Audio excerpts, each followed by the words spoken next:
That's your lunch and your breakfast? Yeah. It's what happens when, Are you on a diet? yeah, it's called the stress diet. The stress diet? Those are the worst. I usually eat more when I'm stressed. Bro. It is St. Patty's Day, too, by the way. So happy St. Patty's Day, Leadheads. Happy St. Patty's Day, Ton. Happy St. Patty's Day, brother. So for you, you Leadheads who aren't familiar, I have the nation's greatest outdoor grilling chef joining us today, Ton Jones. Ton, welcome in. Thanks for having me back, brother. You are always welcome back. I think you're going to be my consummate co-host. Dude, I love your show. I am permanently addicted to Talking Lead. I listen to it on my half an hour, 45-minute drive to work and from work every day. Yeah, I think you have some sort of unhealthy addiction to the show. I don't get it, but I'm glad. I wish other people would get it too. Maybe you can explain the attraction to the show to other people too, and we can get 5 or 6 more listeners. Don't get me wrong. I love the majority of your content, but I really listen to it mostly just for the jackwagon. You're just all about the jackwagons, huh? Yeah, and we've got a couple that we want to take care of today, like people who call me when I'm recording, and I don't silence my phone. My bad. Actually, thank you for reminding me. I'm going to silence my phone. So I may sniffle during this, and I'm not going to edit out all my sniffles, Leadhead, so I apologize. I've got a cold coming on or sinuses or something. I don't know what it is.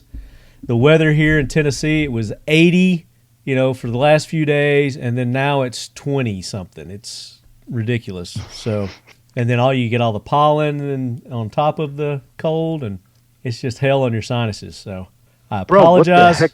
What? This weather. Oh, it's weather. Dude. Weather's weather. It was 80, 90 degrees here in Texas a few days ago. Now it's in the 30s. Same here. It's ridiculous. I was in New York over the past weekend, and I was, expecting snow and 30s, below 30 weather, and it was like high 50s and 40s was the low. Now, the day I left, this nor'eastern storm or western storm, whatever they call them, a nor'storm, some kind of nor'storm. Nor'easter. There you go. Blew in. I got out like an hour before it hit, so I got out just in time.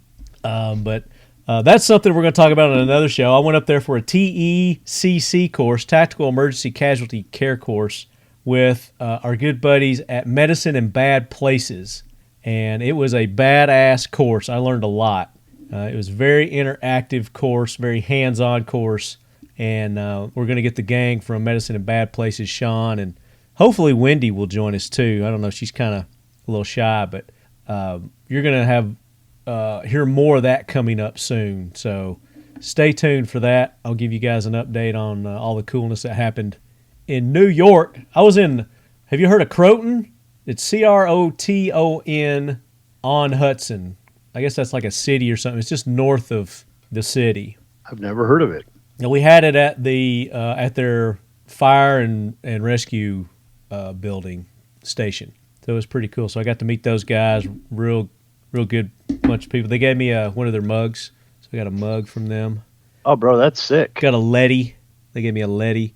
They actually gave me a flashlight, and they gave me a knife. They also gave me a knife. And guess what I did? Here, let's do the jackwagon train. Gunny, bring in the train. Hoorah, Semper Fi, do or die, hold 'em high at 8th and I. It is time for the Talking Lead Jackwagon of the Week, so brace yourself, baby. All right, train stationed, and I'm a jackwagon, as I was stating before. I left the knife in my carry-on bag. I was going through security, and I thought it was just a random thing. They pulled my bag to the side because it was just this little conveyor belt, and ever so often one would get pulled over to the side, and they weren't acting all upset or anything like that. There was a couple of lady TSAs that were there. I was cutting up, having a good time with them, and they were going through my stuff and looking at, all right, that's good. And then they pulled out this little, those little velvet bags. Crown Royal bag. Yeah, but it wasn't Crown Royal. It was, a little smaller one. And I saw it, and as soon as I saw it, I'm like, oh, shit. That was the knife. They had the knife in that in that little bag. And I got the knife and the flashlight confused because the flashlight was in like a little hard fold case. Oh, the flashlight dude. was. So I thought I had put the knife in my check bag and the light left it in there, and I didn't. So they got a free knife. So, but This I is why we appreciate. can't have nice things. That's why I can't have nice things. That's the first time I've ever done that, by the way. I've never done that before.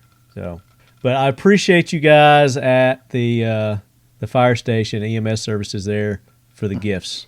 Thank you much. They're very hospitable there. Show me great respect and hospitality, and we're going to talk about that more. So I know you've got some jack wagons, ton. But before you do that, I just want to let everybody know the show coming up is great. We got more interviews from SHOT Show. NRA's coming up. But go ahead. Dude. Yeah, SHOT Show is coming up. Well, NRA's coming up. Yeah, NRA. Holy crap. Dude. I do that all the time. That is this day. Yeah. Well, I woke up this morning, as everybody probably started hearing from the beginning, it is St. Patty's Day, and I wake up to do our social media posts. I'm here at Air Force Air Guns working today. My daytime job is R&D and marketing for Air Force Air Guns. So I wanted to do the St. Patty's Day post. Grab my phone, grab a cup of coffee, grab a cigar, go out to the patio, kick on the phone, open up social media, and Meta says your account has been deactivated. Oh, you're like, no. You're like, this must be a mistake. I was like, all right, something's wrong. I'll go hop on the emails and check everything out. Open up my email, and starting at 1:39 a.m., 15 emails. Actually, there's probably more than that. Account activity. Someone's trying to log in. Did you change your password? Verify it's you. Did you verify you changed your name? Oh, no. All this stuff.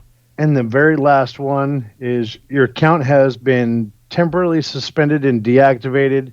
Facebook has identified that you are not old enough to have a Facebook account. I'm like, what the hell? Don't they let kids have Facebook accounts, though? I don't know. Under maybe adult supervision? I don't know. I thought there were kids that had like IG accounts. So I'm like, okay, this is screwed up. So I try to get on there. I go to account recovery. It says you need to post a picture of your government ID. Yeah.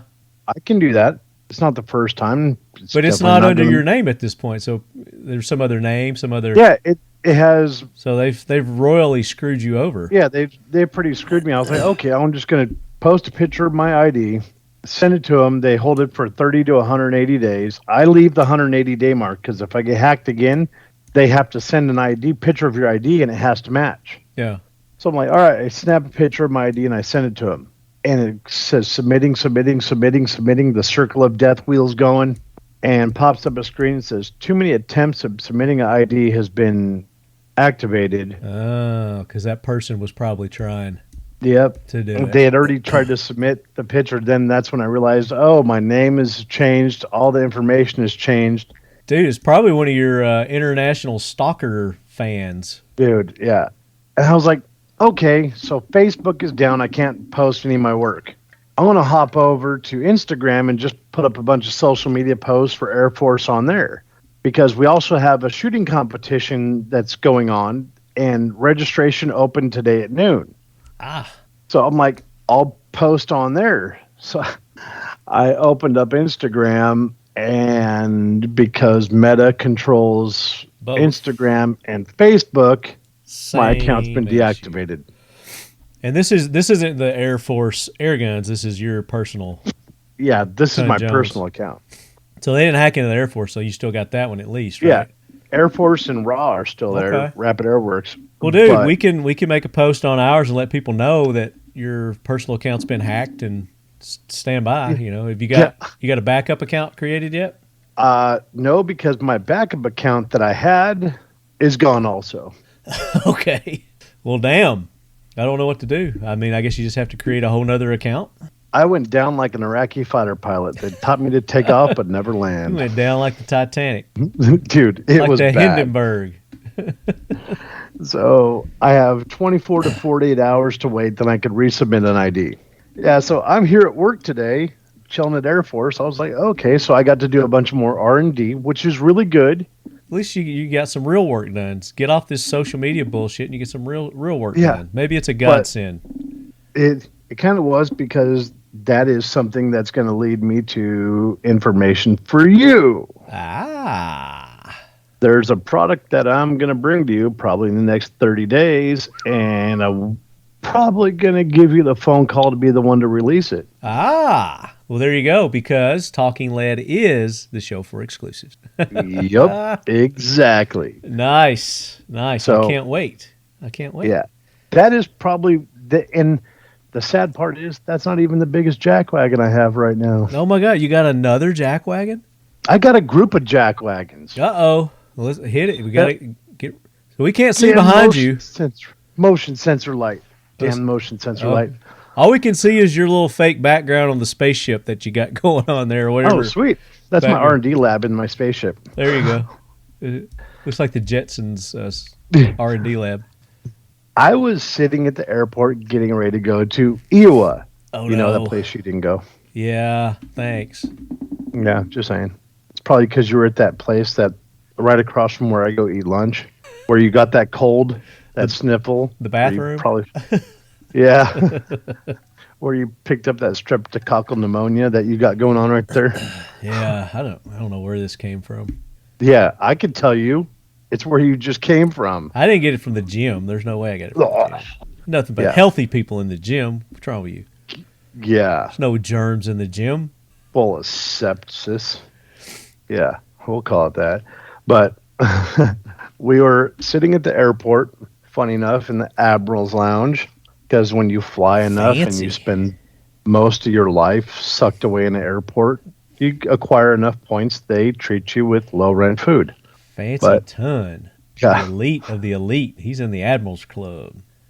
As peons can't get in there. I mean, you got to be something to get in the Admiral's Club. You can't be a pauper. You got to get a credit card and put all your business expenses on one credit card. Yeah. I'm sitting there. We're getting ready to fly, and there's a group of ladies in there cackling away. Yeah. I'm like, I'm just gonna listen to the conversation.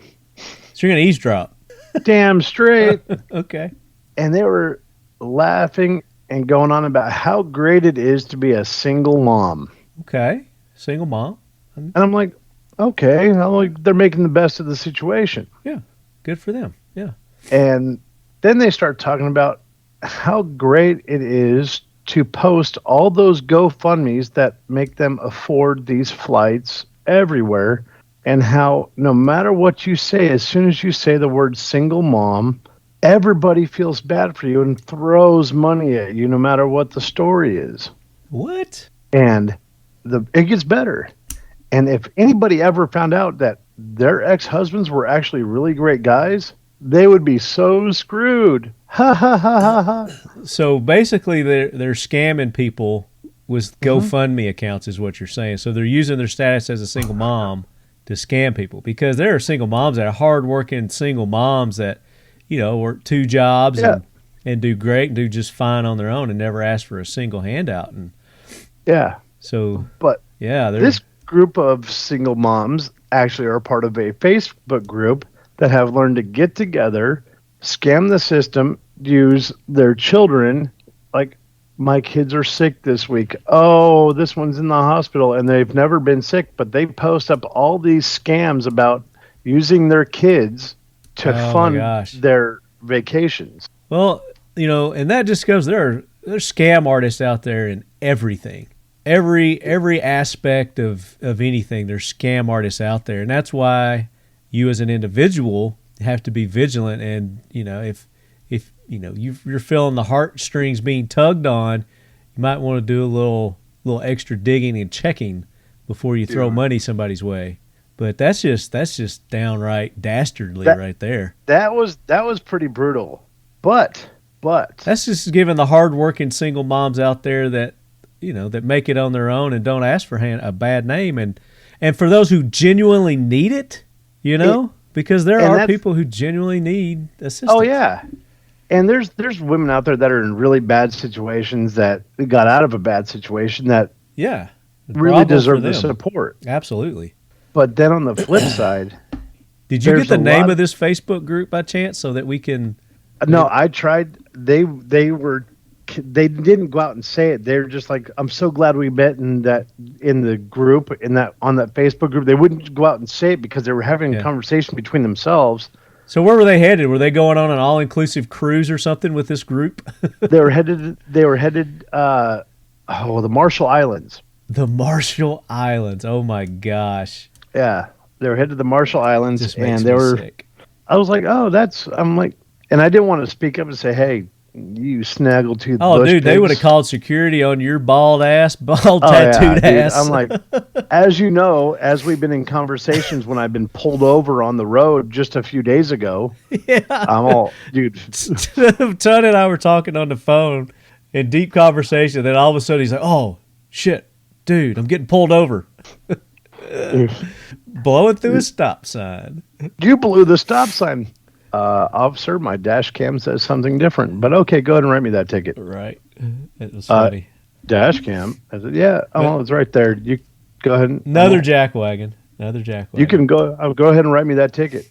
License and registration. Here's my insurance. Okay, here's my registration. Well, I just want you to know you blew that stop sign. I said, my dash cam will tell the story. Go ahead, write me that ticket. He said, well, I said, no, just write me that ticket. I'm like, we'll take this all the way. We're good. It's recorded. He walks away, and I'm like, oh, crap, the red light's not on. It wasn't recording. I hit record. He comes back, and he peeks through the window, and he looks, and he sees the red light. It's like, I'm just letting you know to be careful. Maybe you should stop next time. I said, it's still recording. You want to watch it? He's like, I said, no, you can give me the ticket.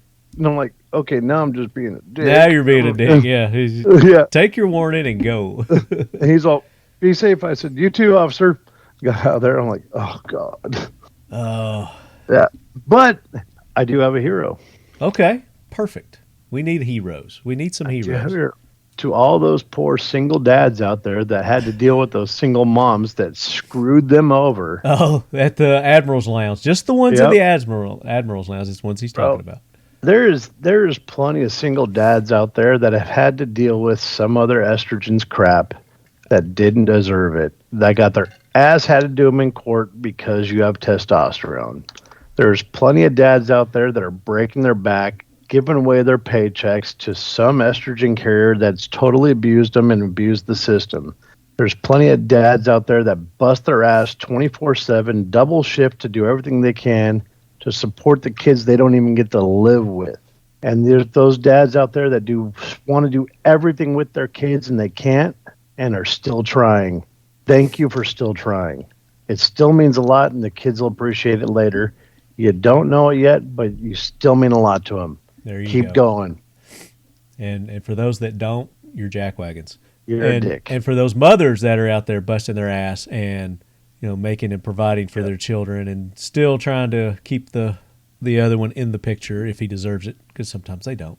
Yeah. Bravo to you, and you're my heroes. So, and this isn't Mother's Day or Father's Day; it's St. Patrick's Day. Come on, son.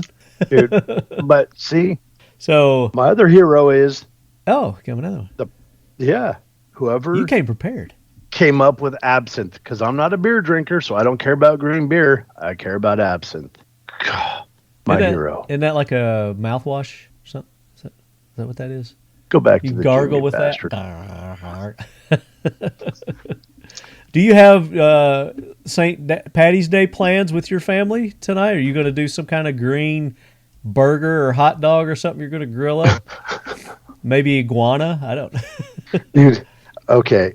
My little boy Levi, absolutely hilarious. Every weekend, I'll go. We have chickens in the backyard.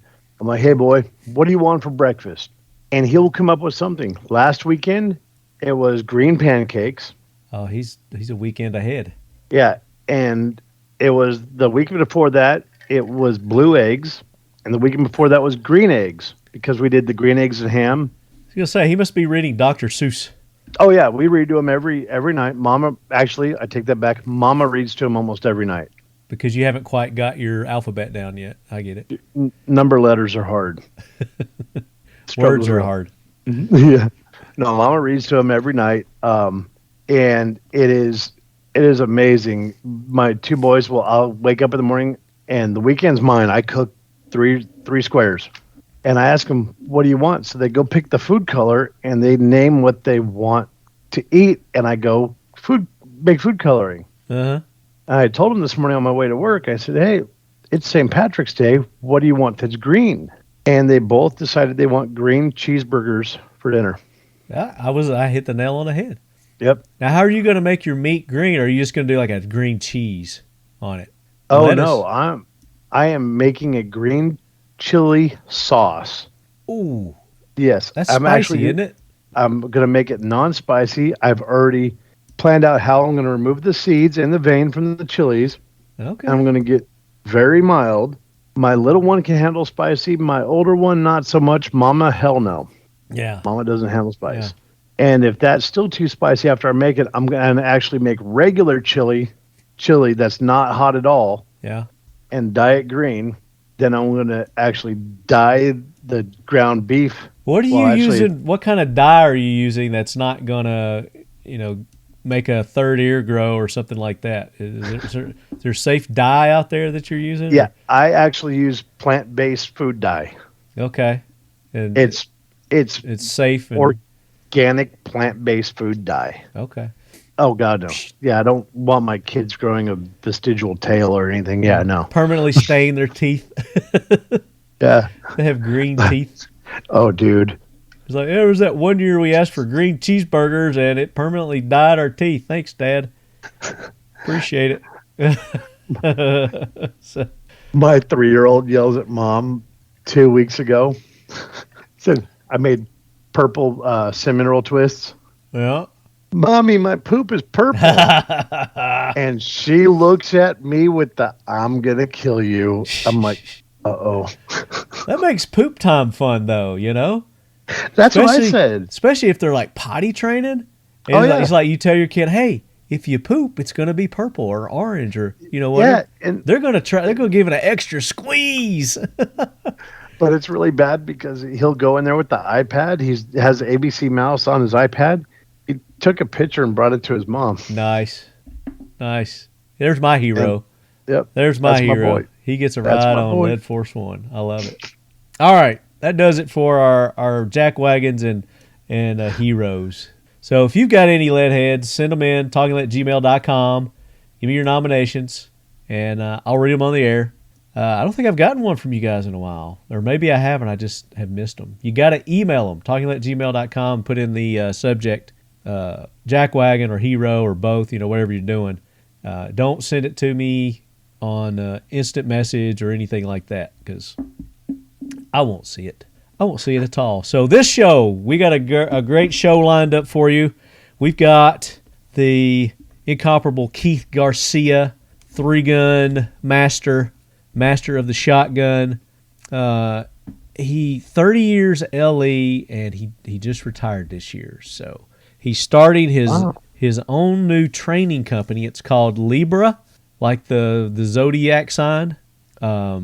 Training and consulting. That's what it is, I believe. Anyway, he tells us in this episode. So you're going to find out exactly what it is. And he's got his partner, Ed Espinoza, joining him, which Ed is a 20-year Marine retired, and he's 25 years LE. So they're starting this new training company to make it more realistic, not realistic, but more faster, to make you a faster, better, smarter shooter. So it's more for higher level people, but you can start off, but they'll get you to that level. Like, he'll bring you to the competition world. And then Chad from Kel-Tec is in that interview with us. He sits down and joins us, and that's a good interview. Then we've got these two cats that Art from Royal Range introduced me to, Nick and Correll. And these guys are in the hospitality security business. And this is a very good interview conversation that I had with these guys, because it's not just the hospitality security that we get into this, but they actually are looking for human trafficking, because the hospitality industry is like the largest culprit for human trafficking that these traffickers use. So Great interview with them. They give some tips and tricks on what to look for when you go to restaurants or the bars or what else is hospital? Sporting events, all that kind of stuff. Pretty much any large gathering. Yeah. So got that coming up this this episode. And then Alicia Garcia, the BoomStickBabe, ladies and gentlemen. She is hitting the scene hot and heavy. She is a little ball of fire, I will tell you. And she is a great 2A advocate, and especially 2A advocate for women, getting women involved and active in self-defense and shooting sports. Joining her on this, we get Mychael Waller. He is a 2-time self-defense survivor. So a lot of you may have heard of Mychael. So he breaks down and tells the stories of the incidents, the shooting incidences that he was involved with. And one of them was just like recent, just like within the past year and a half or something. Yeah. Really recent. And he's got a company also, Firearms Training Company, and he just opened one in Knoxville, around the Knoxville area. Not actually Knoxville, but it's up in East Tennessee. So we're going to go hopefully and visit him someday soon. And that was all brought to us by Devin, the Kids for Kings. He founded Kids for Kings. He works with our good friend Mike Sodini and those guys over at Walk the Talk America also. So Devin is on that interview. So great content for you guys. You're going to like every one of these interviews, I guarantee it. And I got to announce, I don't know if I've done it yet or not, we are going to be at NRA. We're going to be at the 2023 NRA annual meeting. Is that what they call it? Annual meeting and conventions? Yes.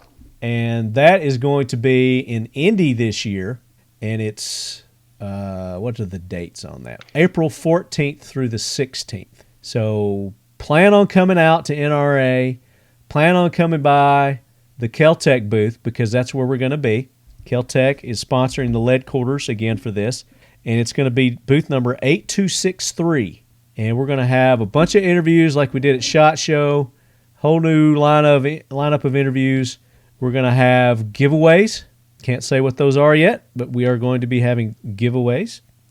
And then we may be doing, some other handouts and, cool things like that. But we got some cool things lined up. So you're going to want to come by the Kel-Tec booth at NRA. And are you guys going to have a booth set up, Ton? No, we are not. I'm going to be there causing trouble and harassing you. So you're probably going to see Ton at the booth a lot. A ton at the booth, which would be awesome. We're going to have a good time. And for I was been to New York. You can tell I've been to New York. For use guys that can attend, that won't be there, we're planning on doing maybe a giveaway for you too. So you have to watch, our live feeds and video posts that we're doing each day to get involved with that. So more details on that coming up also. But it's going to be a great time. It's April 14th through the 16th at the Indiana Convention Center in Indianapolis, Indiana. And it's the 152nd NRA annual meeting and exhibits. That's what they call it. So come by, see me, see Ton, see Chad, see the whole gang there at Kel-Tec. They released the KSG 410 at SHOT Show. They released the R50, which is the rifle version of their P50, the 5.7 pistol that they released. They've got a rifle version of that now. And, they don't tell me anything, but I wouldn't be surprised if maybe they might have another new something they're going to release. I don't know. No promises. But come by, and you're going to find out. What's that? Mess around and find out? Mess around and find out. You mess around and find out. But it's going to be a good time. We are going to be doing a giveaway, and it's going to be a nice giveaway. Maybe 2 giveaways. So for the people that are there and the people that keep up with us that can attend. Because we like taking care of the lead heads. That's what we do here. Damn straight. We like taking care of our peeps. Our peeps. So that's what we got going on, lead heads. Enjoy these interviews. And oh, by the way, the AK Corner didn't make its scheduled drop, but we will be dropping that later this month. So be looking for the March edition of the Talking Lead AK Corner. It's coming. So, what's that? What are you holding up? Look what I found. Big League Chew Bubble Gum.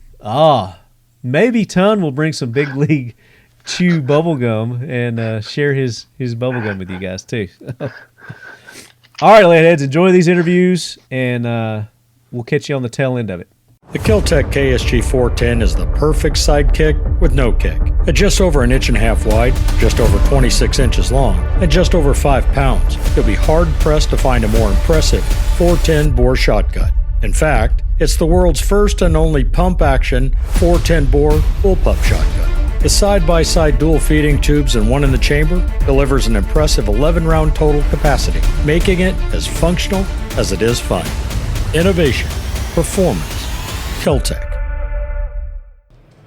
Yeah, thumb through the catalog. They also have a. Are you familiar with their 5.7? The T50. Cool. Real cool. So they got an R50 out now. The R50. So it's a rifle version. Oh, nice. So it's got the 16-inch barrel, and it's got a ambidextrous folding stock. Oh, You can fold it left or right. Is it in there? And P50. There it is, yeah. I need 2 of those. One for each hand? Yep. I mean, you could do those, the 410s that way too. Oh, yeah. I need 2 of those as well. Yeah. Could shoot them tandem. What kind of velocity are they getting out of a barrel length that big for a 5.7? On the 5.7? That'd be a good question for Chad when he gets here. The Chadron. Capacity 50. That's pretty badass. 50. Wow. Yeah. Yeah, I just be fine. 50 rounds of 5.7. Yeah. Fuck yeah. They had it out at the range yesterday, and they had a can on it on the rifle. Mm-hmm. They were shooting at suppress. Said it was just Pretty good. smooth, yeah. Very little gas blowback at all, if any. Some of these new cans are getting pretty technical. Oh, yeah. The baffling systems. Oh, yeah. There's all kinds of crazy stuff. I think it's Huxworks. We just came from You just okay. So, my buddy Daryl and his other brother Daryl work over there now. Daryl and Daryl. Used to be with Vertex, Uh-huh. and so he flagged me down and touched me while I was walking by. So we had to step in. That's nice. Yeah. Good stuff. Where'd Chad go? Oh, he's over there getting pictures done. I see. Photo ops with the Taiwanese military. I don't know. Did you say it's Taiwanese military? I've Philippines? I've heard that. I've heard that excuse before. My ex-wife didn't believe it either. I swear, honey, I was getting photo ops with the Philippines Army. All right, Leadheads, we're back at the 2023 SHOT Show, coming to you from the official leg quarters here at Kel-Tec Weapons. They've got some great offerings here. You've heard us talk about them. Go check out the new 410 KSG that they've got and the R70. That's that P70 pistol in a rifle configuration. You're going to love it. Trust me. So joining me now, we've got one of our all-time favorite guests, one of mine anyway. I know you Leadheads love him too. We've got none other than Keith Garcia, ladies and gentlemen. Marty, how are you, buddy? I'm good. You know you got to get on that thing. All right, hold on. Let me get up close. He's emptying his pockets. He's texting people. He's a hot commodity. Oh, and Chad's going to join us too, ladies and gentlemen. All right. So, Chad, was that the Filipino Army or what was Taiwanese? No, those boys are from Indonesia. I was close. Yeah. Indonesia. They're What a lot do of they fun. do? Special forces or I have no idea. Some Don't sort know. of paramilitary Boy Scouts? whatever. Yeah. Boy Scouts. No, they're actually, their faces don't show it, but they're actually a really good time. They're fun. They don't smile at all, but they have a great time. It's weird. Okay. Yeah, it's strange culture down there. Are they with the guy that you were telling me about? Yes. Okay. Yeah. I got you. Okay. Yeah, my third wife was like that too. A lot of fun? She never smiled much. Never smiled, but a lot of fun. Yeah, sometimes. Third. So you got your pockets all situated. I'm good. Thank you. You're joining us. So I'm joining you. So thank you for having me. well, you're welcome, and I want to congratulate you on your retirement. I appreciate it. 30 years done and moving on to better things. Haven't missed it a day in the last month. Not Nice. one iota, have Not one bit. you? Nice. In fact, And I wake up at 3 when I normally would go to work. I giggle and go back to sleep. you just roll over and laugh. Nice. Do you text your people that are your buddies that are still working and say, Guess what I'm doing? At 8 o'clock, I say, hey, I'm still in bed. Send them They- selfies. They send Right. me. They send me a lot of middle fingers. Oh, I could bet. So you brought a friend with you. Introduce Ed to us. So, to the Leadhead Brigade. This is Ed Espinoza. He's a 20-year Marine vet as well as a 25-year law enforcement veteran. He's helped me out with my new business venture. All right, which is what we're going to talk about today. Excellent. So let's just kick it off. Talk about what Keith Garcia is going to be doing in his retirement here. So He's not retiring, obviously. after 30 years in law enforcement, 15 years of those as in a SWAT team or leading a SWAT team, I wanted to take my experience with competition shooting as well as time on the range, teaching police and military, and start a new training company. It's called Lieber Training and Consulting, and we're going to combine all those aspects to just do high performance shooting. Training, consulting with weapons developments. We're going to get out to the range and teach people how to shoot better, faster, stronger. I already want to sign up. See? Excellent, You just excellent. just started talking. We and were I just wanna sign talking up. about this last night, remember? Yep. Yeah. Yeah, we actually did our first class launch this weekend in Texas, and what we wanted to accomplish was take all the ideas that we had and put them to test with some really good shooters. So we recruited shooters from all over Texas, and they came out, and I told them, we're going to do a lot of stuff. We're going to teach you a lot of stuff, show you a lot of stuff, and if you can do, when you get to be a high-level shooter, like many of these shooters were, if you get one or two things out of a training class, it's worth it, right? Because you're not going to be showing anything brand new and earth-shattering. But we had some stuff that was truly unique, and we showed it to them, and I told them to keep an open mind, because if you think about it, if I tell you about it, you say, I'm never going to do that. Yeah. My response to that is, you haven't been in a situation where you needed to do it yet.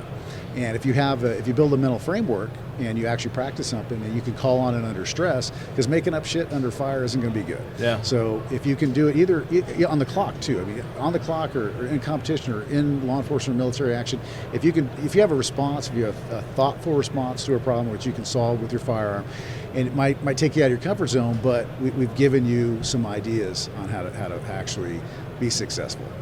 I like it. I like the whole concept. So you said something unique, some unique things. What can you fill us in on, or is that something you're just going to learn from the class? You got to take the class. No, we want to make everyone better, so we're going to share our stuff. We'll get posts on the internet. We'll put stuff up. But if you want to truly get to the nuts and bolts of stuff, you come to a class. We'll show you, how we came up with the techniques. Ed and I have been working on a really a great way to solve all the malfunction issues that come up with a AR-15 platform in one technique that it leads to branches off into different actions, but it's really fast and smooth. In this class, and we had 15 guys, and they all rolled their eyes when I said, hey, we're going to do malfunction clearance for the last 2 hours, and I gave them all a Band-Aid, because I knew at some point, they were going to need it. I offered them tampons. But they all kind of rolled their eyes, and then we went through the process of how we're identifying these things and how you're setting up properly, and how people in the past haven't done it, so they're actually doing negative training when they set up different Preparing to malfunctions. fail, yeah. Correct. So we showed them the proper way to set stuff up, and we showed them a system for clearing them, which we're going to clear a failure to fire in 3 seconds. We're going to clear a double feed in under 4.5 seconds. We're going to clear a bolt over in under 6 to 7 seconds, and get that weapon system back up and running. And it's not earth-shattering, but it's all smooth. It's all, you let the rifle tell you the story, what the problem is, and once you identify it, you take the corrective action. And these guys, they actually had fun. They're racing against each other, trying to clear these different malfunctions, because now it's fun. It's competition, yeah. Correct. I mean, you got to play into that mentality, the competitive nature of those guys. Agreed. Yeah. And another unique thing we're doing, we're actually requiring people to shoot at a high level with both weapon systems. Both your AR-15 platform and your handgun that you're carrying, you're going to have to perform with both at a high level, and you're going to have to go back and forth between the systems in the same course of fire. And that's something that not a lot of people are doing, and they're certainly not requiring people to do it at a high level. So, well, there's nobody better to teach them than world champion like yourself. Well, I appreciate that, sir. Thank you. And still competing. Absolutely. As we were talking off air a little bit. Yeah, no, it's the passion. So, people will sometimes kind of discredit competition shooting as, that'll get you killed in the streets. It's the exact opposite. Your tactics in the street are what you learn.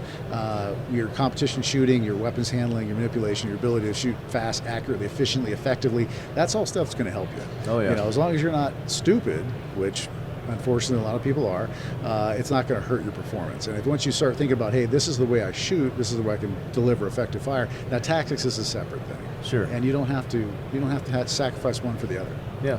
You can do both. You can have the best of both worlds. Just having that weapons manipulation experience, though, builds confidence, and that confidence really translates over to the tactics once you start to learn them, I think. So once you got your weapon system down, that's not a thought, it's an afterthought in your mind. You know your tool inside and out, and you're learning the tactics. I mean, everyone's going to respond in some fashion or form if something goes down, and it's how that response is played out that saves your life, or ends your life. So super important to know that weapons manipulation stuff before you know all the tactics. Absolutely. In my opinion. Chad's a pretty smart guy. I like that. He's on it, man. Yeah, he knows his stuff.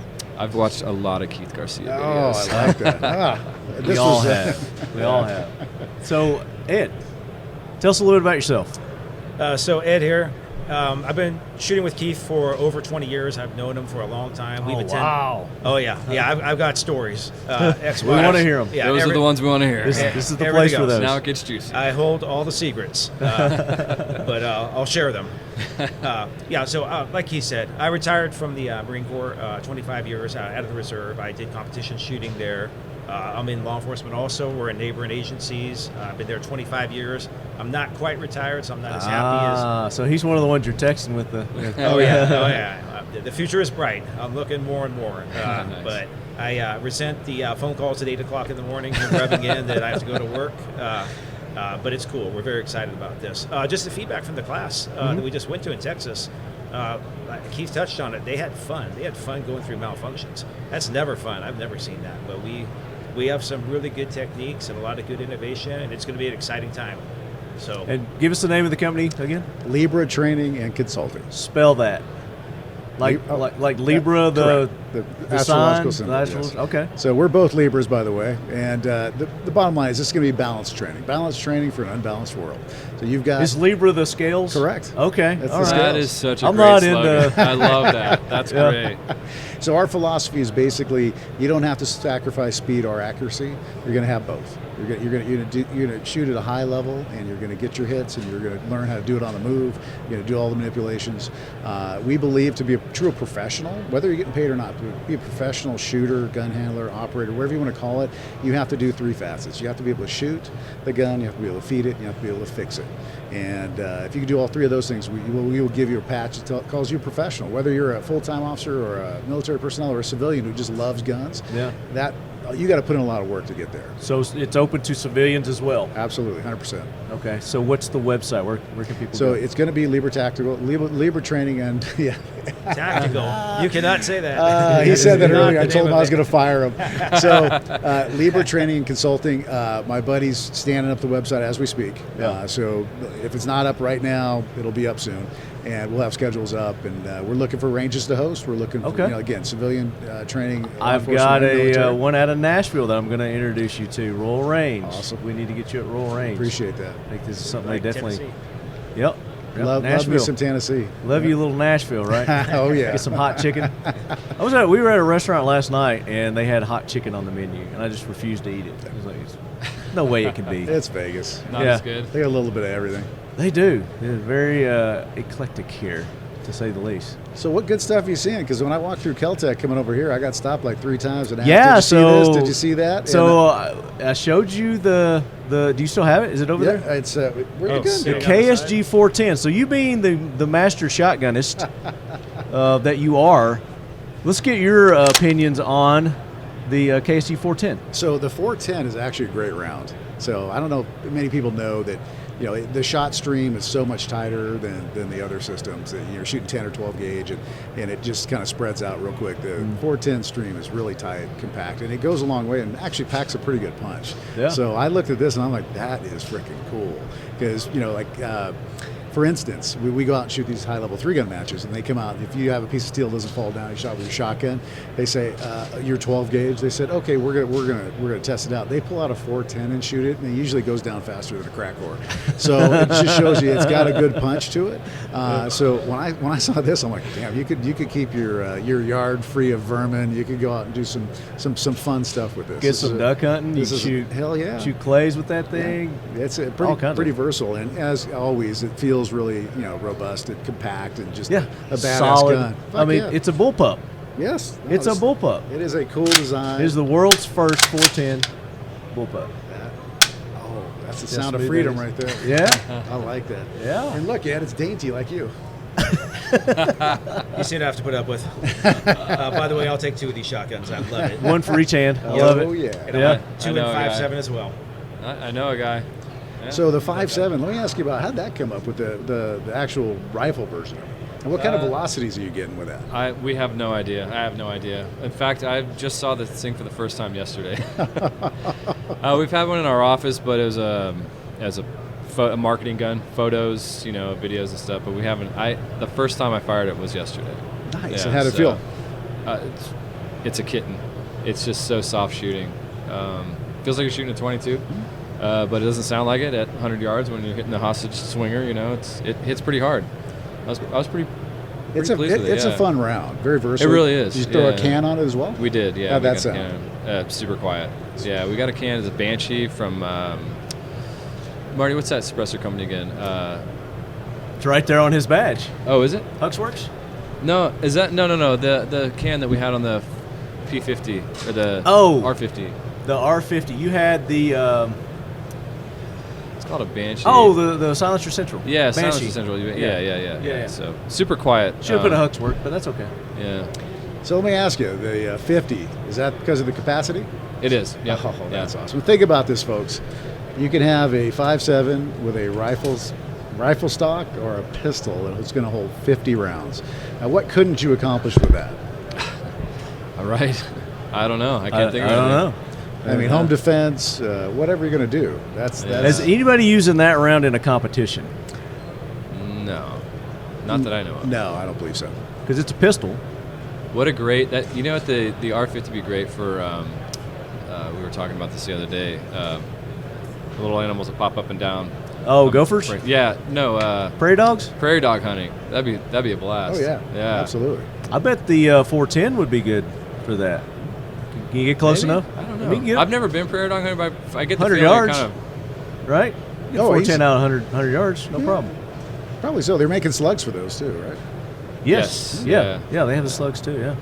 Yeah, I we're don't talking know. about... I feel like a semi-auto is best for that because I mean it's like a slaughterhouse out there. Evan went to You post up. And you Aguila. just, Is that what it is? Aguila? yeah. Evan went over there and asked him, did we're he? like, Yeah, do they yeah. make a short 410 round? They're like, we do a 20 gauge now, but we are working on a 410. The 410 mini shell. Yeah. Yeah. Okay.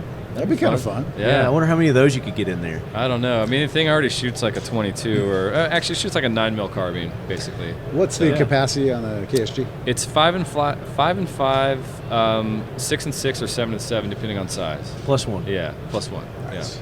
Yeah. You That's gotta get that awesome. +1 in there. Oh, you got to do that. Yeah. Some not all the shells are the same length, and even just that tiny little roll at the end can shorten you by one shell. So that's why it's 5 through 7. Yeah. With the KSG on those short ones, how many can you get in that? And that's each tube, by the way. So, 7 yeah. each tube, yeah. Yeah. So that's 15 rounds Yeah. max you can Yeah. get right now. What was the question? The Sorry. KSG, Standard 12 KSG? gauge. If you put those Oh, the mini shorty- shells. the mini The shells. standard KSG is 24, I think. You can fit in there. Yeah, The and then mini you shells. got the Stormtrooper one. What? Well, yeah, the You get like 50 The in that KSG one. 25 holds like 47 mini shells or something. It's ridiculous. Yeah. Can you imagine 47 rounds of 12 gauge? The funny thing about Oh, that, geez. the 25, is you look at it and you think, wow, that thing looks so long, but it's actually a half inch shorter than most tactical shotguns on the market. Yeah. Absolutely. It's crazy. Yeah, That's a very cool design. it is. It is. So, what's up next for Keith Garcia competition-wise? Mystery Mountain, Arizona in March. Then we're going to go to Texas for Texas Multi-Gun in May. So that'll be fun. Yeah? It's always a good time. The Arizona and Texas are great places to go, meet people who are like-minded and enjoy shooting and just Absolutely. conservative values. So I love it. Yeah, that Mystery Mountain match is a blast, too. Don't they usually have It's a pretty so much good fun. prize table there too? Oh, yeah, absolutely. Yeah, It's like one of the best. One of the best. Absolutely. Yeah. So when are we going to be able to get you into an AK? Get you Oh, into AK competition shooting? Okay, so I dipped my toe in the water. Okay. Lee Armory out there in Arizona, they had one on the prize table at Mystery Mountain 2 years ago, and they said, "Hey, if you pick that up, we'll race it out for you, and you can shoot a match. We'll have you out to shoot a match. So I went and shot the AK match at Rio Salado this past, I think that was October, and it was a kick in the pants. Those guns are fun to shoot. And, Absolutely fun. And the people who were out there with, at the match, very eclectic group, top to bottom. You had people dressing up, and you talk about people who get into, that rifle. Those was it people, which chambering was it?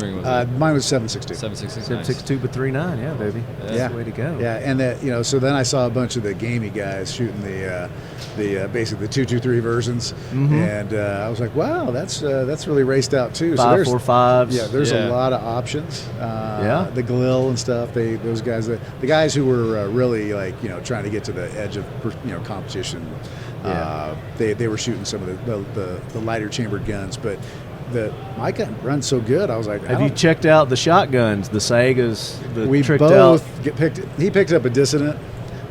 Lan and Mike, man, I love those guys. So for about 2 years, he kept punking me, being like, look, I can load all these rounds, and I'm trying to stuff in 2 at a time, and he's putting a 24-round drum in, and it's just, what is your saying about dots and shotguns with drums? You have to embrace technology. Yeah.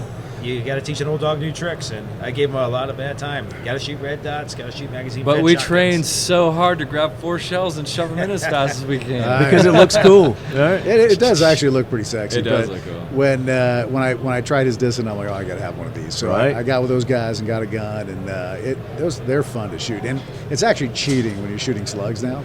Because with any normal tactical shotgun, it's kind of voodoo from one shot to the next where they're going to land. And you could go to one match and you're dead on, and the next match you're 5 inches left and 3 inches high, and then it gets worse, and then it goes the other way. It depends on the heat, and gravity, the rotation of the earth. It's all voodoo. But with this, put a red dot on it, and out to 100 yards, it's like a clover leaf. So it's money. It's so much fun. Money. It really is. Yeah, so I look forward to seeing you more at these competitions, AK competitions like Kalash Bash. Right. So Red October. This year, I think I'm going to do all three big ones. Yeah. Yeah. Because I heard the one in Texas, the Kalash Bash is a Bash is a hoot. Red October's a hoot, and then up in where's Ken Allen? I always forget. He's up east, New Hampshire, I think. That's nice. Kalash-tober that he runs up there. So this is kind of the first one, and then the other ones follow suit. But all great competitions if you get an opportunity. Speaking of competition, going back to more and more popping up. Libra training, not tactical. Libra training. Not liberal. Not liberal. Libra. Are you gonna have classes that focus on law enforcement, focus on military, focus on competition specifically? Absolutely. Okay, awesome. So we'll offer 3-gun and 2-gun competition courses. Awesome. We will offer tactical rifle 2-day, tactical pistol 2-day, and tactical 2-gun.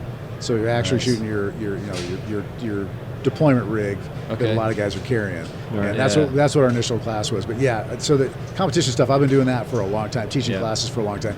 So that's like I'm sleepwalking. I didn't know if you were rolling away from that. No, not at all. No, I embrace it because, again, I think it adds, and you're going to see most of the best guys in law enforcement and military, who are shooters, they have dipped their toes or they've gone full bolt just to get better. 100%. And I embrace it. It makes you safer. It makes you more confident.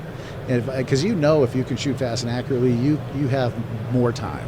You have, rather than stressing out because somebody's doing something and reacting and not responding, you have more time to decide what to do. Yeah. So being a civilian, the competition world, obviously love that, and I definitely want to come take a competition class. But that's sort of my only wheelhouse. I've never been in law enforcement, never been in the military, but I would like to take a class to just learn like law enforcement tactics, because I think even a civilian in a bad situation can learn a great deal from that. Knowing like how does a local law enforcement respond to this terrible situation, right? Yeah. So I think that's also really important to have. Kind of dovetailing in on that, we were at a range in Texas. It's called the Ranch. It's about an hour south of San Antonio. And it's a unique name. Yeah. A ranch in Texas. Well, Chad Timony there has a 11,000 square foot shoot house. I've never seen anything like As in it. Timony Triggers? That is No, huge. just spelled similar, but not the same. Okay. But it's crazy big, and it would take like 10 SWAT teams a week to clear it, and get it coming in and out of there. But he's offering a lot of different stuff there, and I think it would be great. And going in and clearing rooms, it's not natural. You have to be shown how to do it. Mm-hmm. It's nothing natural about it. Back when I was doing SWAT stuff, we bring guys into the initial SWAT school, and we have to tell you how to do it. We have to show you how to do it. We have to rep you on this because it's not common sense. Every step is problem solving. Literally every step and you take. one person versus two people versus 3 people. It's all different. And it's not like it is in the movies. Nope. So. No, it is not. And so that's something to think about if you're a civilian and you want to dip your toe in something like that. There are places and Chad's one of the very unique places. The ranch is very unique because they're going to allow civilians to come in and do that stuff. Oh, sweet. That's very cool. Yeah. Nice. Yeah, a lot of places won't allow that. So is it just the 2 of you right now, or do you have other instructors? Are you looking to hire people? Or? Right now, no. Right now, the quality control is going to be I'm going to be on the range for every class. Sorry. And we're going to make sure. Don't worry, he gets hit by stuff all the time. He didn't even flinch. Shooting rubber band. Yeah. He's very, very used to it. A lot of things get thrown. Right now, it's going to be hands-on, 100%. We're going to show you what we know firsthand before anybody else does it. So I'm looking forward to doing that because it's going to be it's a good experience. When you see people, the light goes on, and people are like, I never even thought about that, or they thought about it and discounted it, and then they tried it, and they see it works better than what they were doing. Yeah. And because I keep telling these guys, I'm like, hey, what do you think is going to happen here when you do this? And they're like, well, this is going to happen. I go, well, you don't know till you know, so let's try it. And sure enough, on half the techniques, they're like, oh, that is faster. Oh, that is better. That is more efficient than what they were doing. Mm-hmm. And there's no knock on what people were doing. It's just if you haven't been shown things, if you haven't tried things, you got to keep an open mind. And are you guys more geared toward the experienced shooter, or are you taking the new gun owners? Because those are the people that really need the training. Right. I would love to, because teaching new gun owners, teaching females especially, they actually listen. And I have this saying about men with guns, because men have.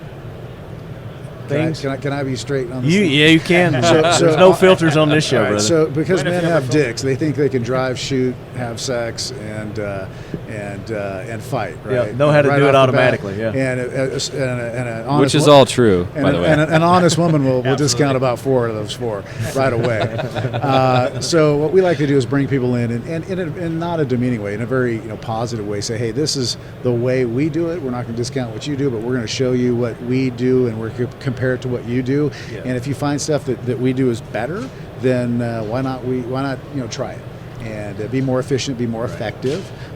Whether you're fighting with a gun or going to competition, delivering accurate, effective shots on target as fast as you can do it is the goal. Yeah, right? That's the goal. Yeah. The most experienced trainers that I've ever sat under or taken classes with, they go get training from someone else. They're constantly trying to push that envelope, find out new ideas, because there's no textbook, to tell you about all these situations. And so with Keith, you guys, when you come up with certain things that maybe people didn't think about or a different way to do it. There's no one perfect way to do something. Yeah, a good instructor will go to a class and learn something. Now, that case in point, I went to Modern Samurai Projects class. I enrolled and went to a class last week.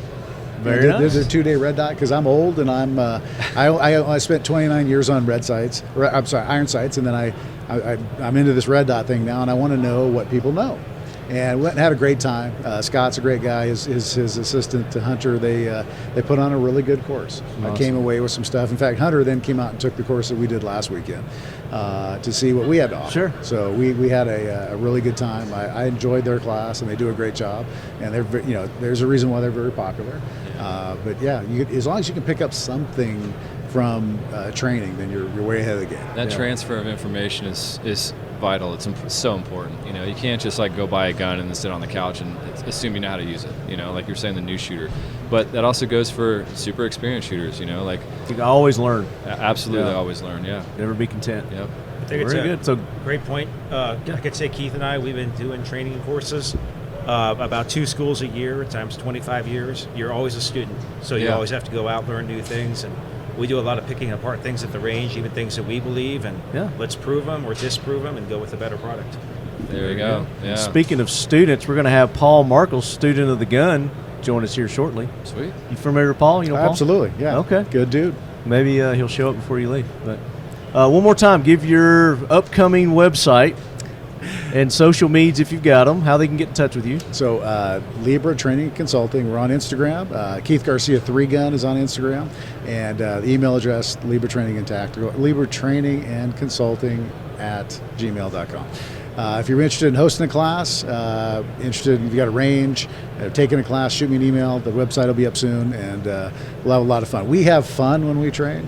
My gay jokes weren't going over great in Texas, but we'll adjust. We'll adjust to the crowd. There you go. See, that's great because of the new shooter, there's less of an intimidation factor, right? So if they're going out there and they're having a good time and you're marketing as such, like come out, have fun, and learn something valuable out of that, that's great because most people see tactical training or whatever and they're scared by that, you know? Maybe they don't have all the proper gear or whatever, you know, or maybe they're not confident enough in their weapon system or whatever. So yeah, that's awesome. Absolutely, yeah. So we want to attract all the different groups because they're training.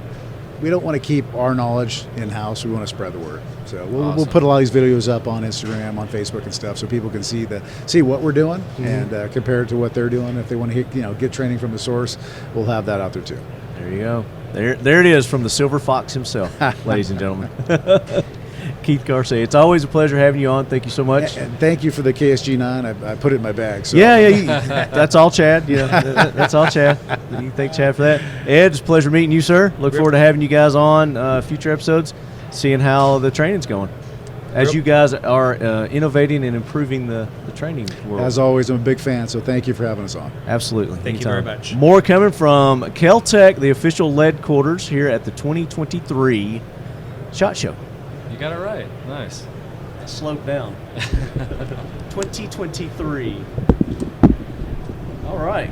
Hey, Leadheads. Dwight Settle with Seal One. Just here to talk to you and tell you a little bit about our product. Seal One CLP Plus is a bio-based, non-toxic product. It comes in a paste, liquid, aerosol, and pre-saturated bore-specific patches called sealskins. They all do the same thing, just different methods of application. The best way to use our product is to start with a clean firearm. There's two reasons why I say that. First, you start with the Seal One CLP Plus by field stripping your firearm and covering the entire firearm inside and out, bore, barrel, everything with the Seal One CLP Plus. You'll see how easy it spreads around. You'll want to wait about 15 to 20 minutes.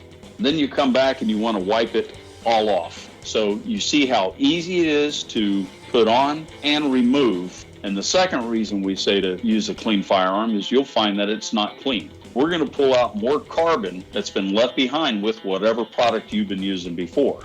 Okay, it takes about 3 cleanings, so I like to say a clean shoot, clean shoot, clean shoot, just normal usage before the Seal One CLP Plus has removed whatever product that you were using before and has seasoned the firearm. It's kind of like breaking in a cast iron skillet. And after that first cleaning, you will notice a difference.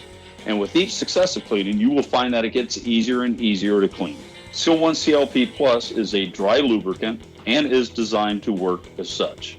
You will find that malfunctions are virtually eliminated when used properly because the majority of all malfunctions are caused to carbon buildup. And with the Seal One CLP Plus, the carbon does not build up.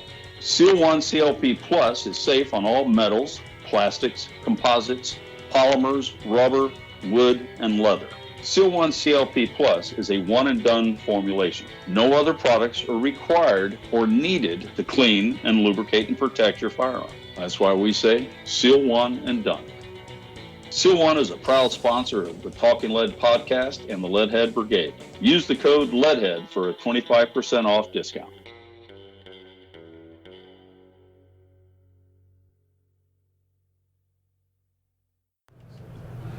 Well, I need your name tag so I can. Oh, okay. You can just put it right here. All right. My name is Alicia. And you're limber too. Oh, yeah. That's what we get. Alicia? Alicia, yes. Alicia. See, I would say Alicia right yes, there. And it's not. Because I'm from Tennessee. Well, you're the only 10 I see. Look at you. How many times you heard that one? Never. Really? Really? Well, not for me, but okay. I might have used it a couple of times. Awesome. This is cool. Well, thanks. I'm excited. Welcome to the Lead Quarters. I appreciate it. This is the Kel-Tec Lead Quarters. They are hosting the Talking Lead Podcast here at the 2023 SHOT Show, Day 4, Woohoo. final day. And if you'd like to put your headphones on. Okay, cool. You're gonna have to. You tell don't me have this to. stuff. I don't know how to do any of this shit. No, you're fine. You're fine. Yeah, I'll do It's that. just up to you. You'll be able to hear yourself talk better. This is dope. Yeah, so it's directional, so you got to get it close to it. Oh hey. You see how you sound? Oh. That's where we need you. Mic check 1 2 1 2. So joining me today is a little bundle of energy. We have Alicia Garcia. And Alicia, tell our Leadhead Brigade about yourself, who you are and who you're with. All right. My name is Alicia Garcia. I'm from- Alicia. I said Alicia, didn't you? Yes, You just did. told me what your name was, and I It's just okay. jacked it up. My name is Alicia. I'm from Colorado. I have a company called the BoomStickBabe. I also have a company called the Highest Caliber. Essentially, I'm just a Second Amendment advocate, firearms instructor. I'm an RSO. I'm working on my gunsmithing certificate, just to be a little bit more fluent in gun anatomy and Yeah. repair. But essentially, Just for your own personal knowledge, right? well, and then you can yes teach and it. no. Well, yes. I really got into the gun industry about 7 years ago when my father passed away. When he passed away, my uncle, his brother, came in the home and pretty much took all of our guns, Oh. took all of our family's guns. I was really upset So about he it. stole them. Yeah. I had no help from law enforcement, no help from attorneys, anybody. Nobody could tell me anything. Everybody was, pointing which way or the other. Yeah. And so I said, well, I guess I'm going to just have to stay on this journey on my own. My dad was my shooting buddy.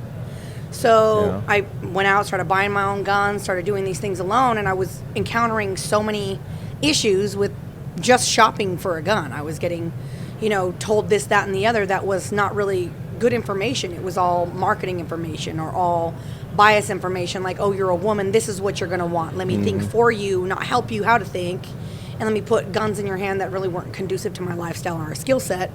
And then it made me just realize, like, if I'm having this issue, think of how many other women are having this issue. And, Right. it just brought to light to me what a shield my father had been for me in all of these things, because he pretty much kept me from How old were experiencing you that when stuff. he passed away? It was almost 8 years ago, so I was in my early 30s. Okay. Early 30s. Yeah. So I So did started. you grow up shooting with your father? Oh, absolutely. I'm from Southern Colorado. I mean, I grew up with guns in my hand. I got my first rifle when I was 8. Yeah. Got my first little Ruger Mark IV 22 little plinker when I was Right. like 7. Started really And getting your into uncle it. took all those. He took everything. He Wow. took all of our shotguns, everything. So I was like, you know what? I'm just going to go ahead and, stay on this journey because it Did was he just something I loved. disappear when he did this? No, he's So you very s- much around. He's Okay. just, I think he thinks he's, who knows? He what felt thinks. entitled to them, I guess. You know, it was his brother, maybe. I don't know. It is what it is, but Yeah. I just I kept with the journey. So it was like, well, started seeing all the problems, and I said, well, if I can't be part of the solution, then I'm part of the problem. So I need to start helping people like me. So I established my company, the BoomStickBabe. BoomStickBabe. I love that. My dad used to call me that. Oh yeah. Yeah, he'd be like, That "Here was your comes my dad's little nickname? boomstick baby with her little boomstick," So it just kind of stuck, and it was kind of a tribute to my dad because he was the inspiration for me getting started in Yeah. the first place. So I just started instructing, getting my instructor certificate, instructing women, just instructing people. I teach anyone from 8 years old to, I think my oldest student has been in her late 80s. Okay. So I teach anyone under the age of 18 for free because I just feel like gun safety is an essential component to raising educated and safe kids. Yeah. And kids shouldn't have to worry about paying for education. It should be provided to them. Well, So, absolutely, especially when it's related to this. So absolutely. That is essential. You'd think that the parents would be encouraging them and getting it, even if it costs up to. I mean, they should be doing it. But the fact that you're doing it free, there's no excuse why they wouldn't be bringing their children into Exactly. to have this done. And a lot of women that I meet that are getting into the gun industry or into gun ownership are coming from an experience of trauma. It's something that happened to break trust in either law enforcement, the legal system, whatever. And they're like, you know what, it's time that I take ownership of my own safety in my own hands.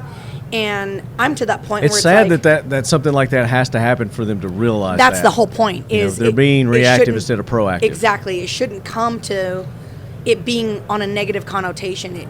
This is American culture. I think people don't realize that guns truly shaped the world that we live in, and America wouldn't be America if it wasn't for firearms. Exactly. So, I mean, it We literally wouldn't is have part of our America. history. There would be no America. We really wouldn't. We would So, still be Britain. British. You'd still be British. We'd be having our tea right now. Oh, and crumpets. And we would have very nasty teeth. And bad, horrible breath. So, to me, it was just a way to maintain with the positivity and use that as a platform to help educate people. And in my mind, if there's women that I'm helping that, you know, they're coming from an abusive background or they're coming from a stressful situation where they're having to change their whole life, I want to be able to have them have no excuses to how they can protect themselves. So if I have to work on a sliding scale financially to be like, okay, we're going to use most of this money to put towards an affordable, reliable, quality firearm for you, let's do that, because I would rather them spend the money in proper education, proper training, and proper equipment. Absolutely.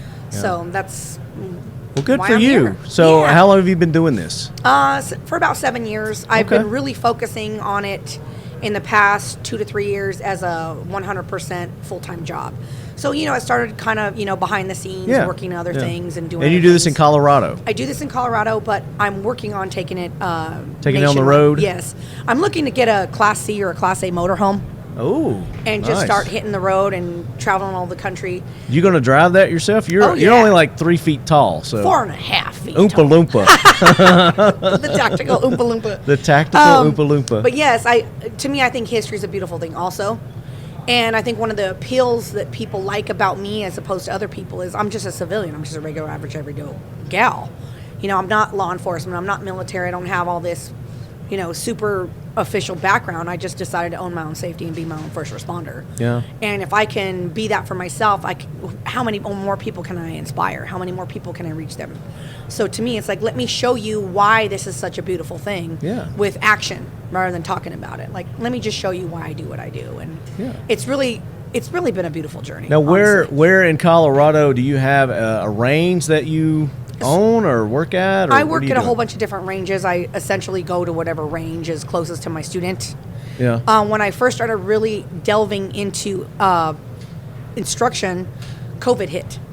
So I started just offering it to people in their homes. I said, I'll bring all my equipment. I'll bring everything we can. I'll teach you dry fire, teach you grip, stance, focus, all that stuff. We'll go through the lesson plan. We'll certify you for concealed handgun permits in your home. Yeah. And then once we're done there, we can go to the range. I have a plethora of firearms, but anybody listening, I love free guns. That way I can expose them to different platforms and styles, put that in their hand, give them a proper fitting, and then when we get to the range, we could bust some caps.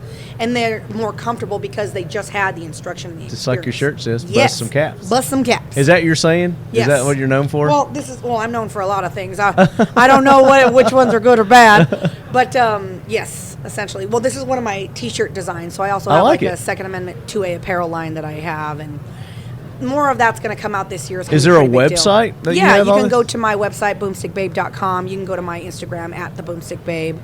It's going to really, really blow up this year. There's so many things that are happening very, very fast already. And I am going to the grams as we speak. At And the I'm gonna- BoomStickBabe. That's me. And I am going to find at the BoomStickBabe. Mm-hmm. Some people say broomstick because they think I'm a witch, but I'm okay with that too. BoomStick. See if you come up. The BoomStickBabe. That is me. There you are. The BoomStickBabe. Yes. Let me make. Is that you? And that's me. Okay. All right. I want to make sure I'm following the right The right one and person only. there. Fantastic. And it's at Comfort Concealment. No, that's one of my sponsors that I have. Oh, okay. So I have a whole bunch of different sponsors that I work with that Okay. are Is there a more link to your geared website on here? No, there isn't. It's just www.boomstickbabe.com. Girl, put a link to your website on there. I did have it on there, but the other day I was actually featured in a article in my hometown. They wrote an nice. article on me about pinnacle people in the community that are doing different things Yeah. and helping the community. Making a difference in the community, yeah. Yeah, so they interviewed me. They did a whole article, and so I took my link from my website and put the link to my article there for a little bit for people to You get know a you little put bit two. more exposure. You can do 2 links. Oh, I had to. but Okay. So you already know all this. I'm preaching to the choir. It didn't Okay. work very well. So for sometimes I think Instagram kind of shadow bans. Oh, people. no, they do. There's and so no sometimes kinda things about don't it. work There's the way no they're supposed kinda to. about it, yeah. It's like, whoops, you're a gun person. Ooh, whoops. Yeah, we're gonna have oops, a glitch. sorry. Yeah. Yeah, one of those things. Yeah, jerks. Yeah. Yeah, so that's what I do. Well, and you're that's why doing I'm- amazing things, Alicia. Thank you. I appreciate what you were doing I for the appreciate 2A you community. Guys. Thank you for even putting a highlight on me. I feel Now, really one thing special. that we haven't talked about, I don't know if you want to focus on it or not, but of your ethnicity. Oh, yes. So I'm Mexicana, I'm Chicana, I'm Hispanic, I'm Spanish, I'm all of those things. Latino? So I'm Chicana. I call myself Chicana. Okay. Explain to me the difference between I would love to. Chicana and Latino. So if we look at a map, Spanish is European, right? It's in Europe. Right. If you look at Mexico, it's in North South America. America. Well, North and South, yeah. whatever you wanna Middle say. America. And they're two different countries. Yes. Well, the Spanish conquered Mexico. So when Mexican people that were more indigenous, like Aztecs, Mayans, all that stuff, their native language was not Spanish. So technically, Spanish is the slave-conquered language of Mexico. People don't like to hear me when I say that. But it's true. History. It is. So I am a product, I'm a mestiza. I'm a product of Spanish and Mexican bloodlines, right? Yeah. And those things. Come on in and join us. Come on in, buddy. What's up, boo? So my family is 5 generations Hispanic and Mexicano. So my family is very, very Spanish, very Mexican, and that's who we are. But one of the constraints that I have found is that our community and our people don't really embrace gun ownership. It's a very, quote-unquote, democratic way of thinking because at some point, somewhere, someone in our families was an immigrant, right? So that being said, they come to America and they're given help, right? You get help from the Democrats or, the government. The government somehow. Yeah. And they become a loyalist. Like, oh, these people helped us. We're going to stay dedicated and we're going to stay loyal. We're going to follow their and we're going to follow blindly. And a lot of, when it comes to Latino, Mexicano, Chicano culture, it's always been work hard, don't draw attention to yourself, blend in because you don't want to draw attention to yourself. You want to assimilate, right? Yeah. So it becomes complacent at this point that all of our, in my perspective, the histories of our people have lost the fight. They've become very complacent. They're not really into owning firearms. And I think they've also been really lied to also, that it's not for them, it's for American citizens. It's like, how long do we all have to have kids in America? Our kids are American citizens. We're raising them in American culture. Right. It's time for you to start embracing your American civil rights. And these are civil rights. Mm-hmm. And you see when people talk about abuse and people talk about... Our Second Amendment rights is natural right. Yeah, absolutely. It's the God-given right to stay alive. Yeah. Because we are animals and we deserve to thrive and hunt and feed and procreate and live, right? But if we're not demonstrating this by example, nobody's going to have that spark, that curiosity, that inclination to say, you know what, that's right, we do have the right to do this. And I want to inspire my people to be like, look, you can do this. You're absolutely entitled to it. This is not something that is like a driver's license, like, oh, okay. No, this is something if you're a natural-born American citizen, if you're a person if you're a child of God. If you're a human, you if get you're to a stay human alive. being, it just so happens that in our country, we had this Second Amendment thing that Yes. was protecting us. That but Yeah. these other countries, it's preposterous what's happening to them. It is, and I feel like, right now the movement is changing. And as I said earlier, if I'm not part of the solution, I'm part of the problem. So Yeah. to me, how do I be proactive and how do I lead by example? Because I have daughters, I have nieces and nephews, cousins, I have family that look to me to be an example setter of what it means to be a strong, independent woman.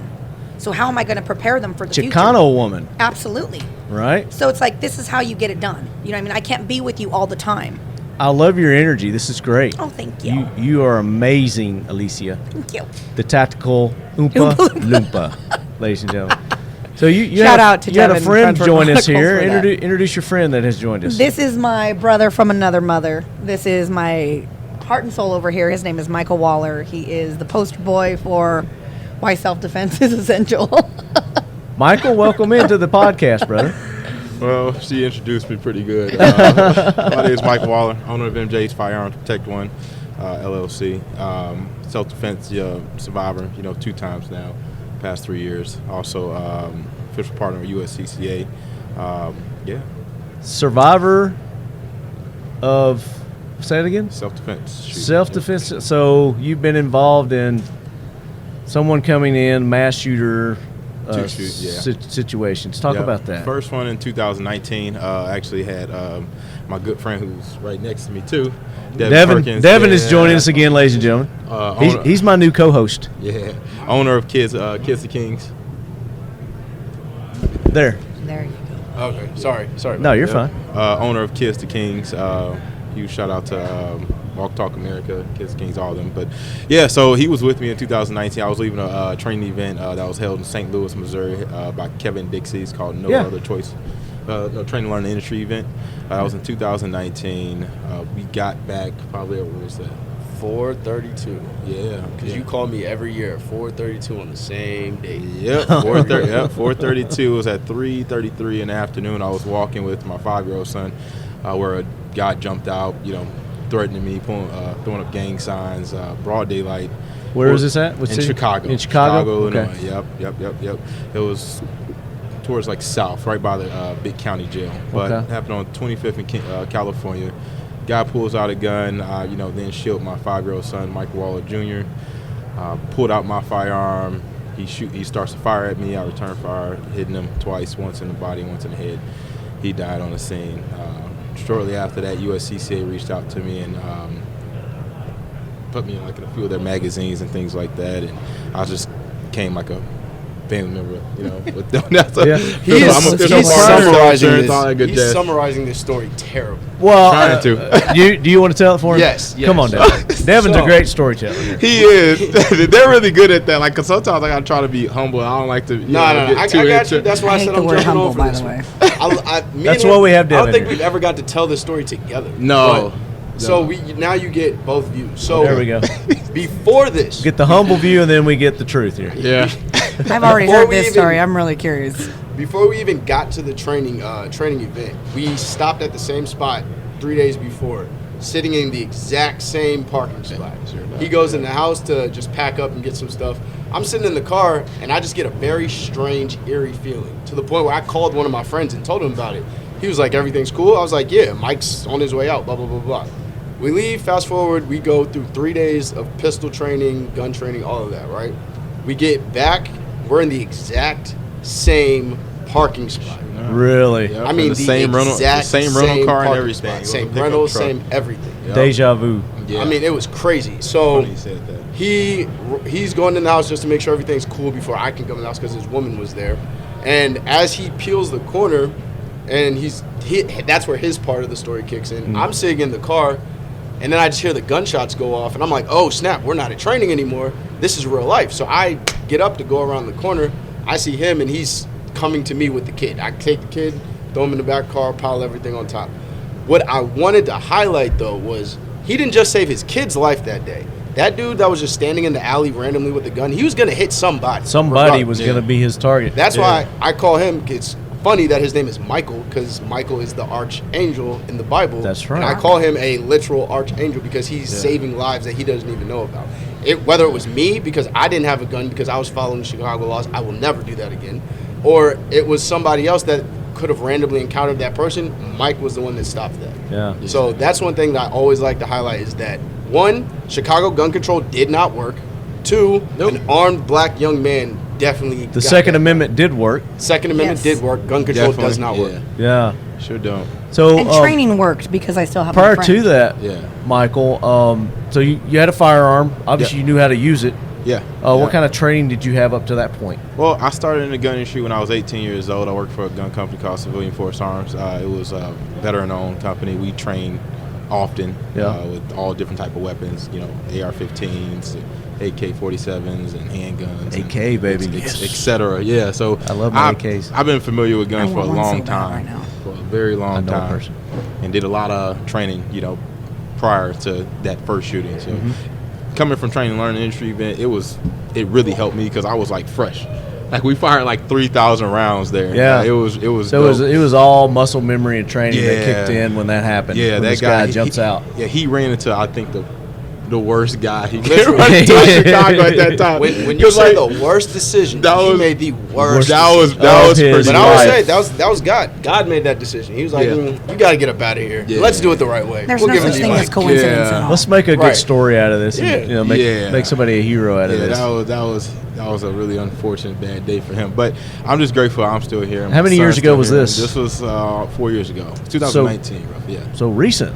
Pretty recent. Pretty damn recent. Pretty recent. Yeah. Now you said there were 2. Yeah. Yep. After that, I got heavily involved into like the firearm training. I ended up buying a range out in Tennessee.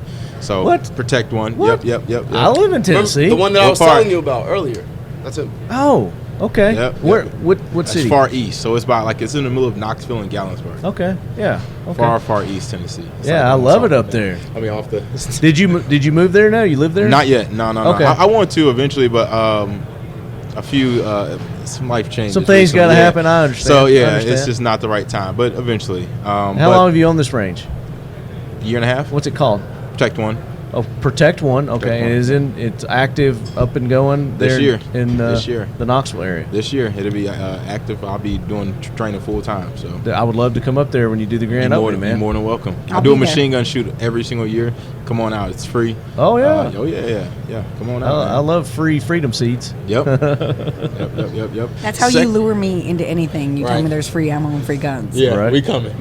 I'm like, what time? Yeah, we covered. Second shooting, which was pretty recent, it was April 30th of 2022.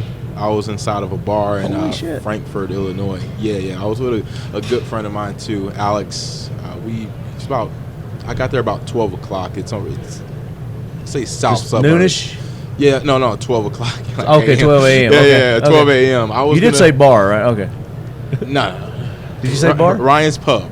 But Pub. yes, It's a pub. It's a Okay. pub. Okay. But they do serve alcohol. There is a difference. There is a difference. But got there about 12 o'clock, stayed there. I was only going to stay for an hour. We hanged out for a little bit. He works in the gun industry with me, so we got, our minds are just racing, talking about guns and things like that. So you guys already primed. Yeah, that 12 o'clock turned into closing time, and closing time was at 3. So got close to closing time. We noticed it was about 30 people in there when I got there, and then naturally, gets closer. Yeah, people just people start leaving out.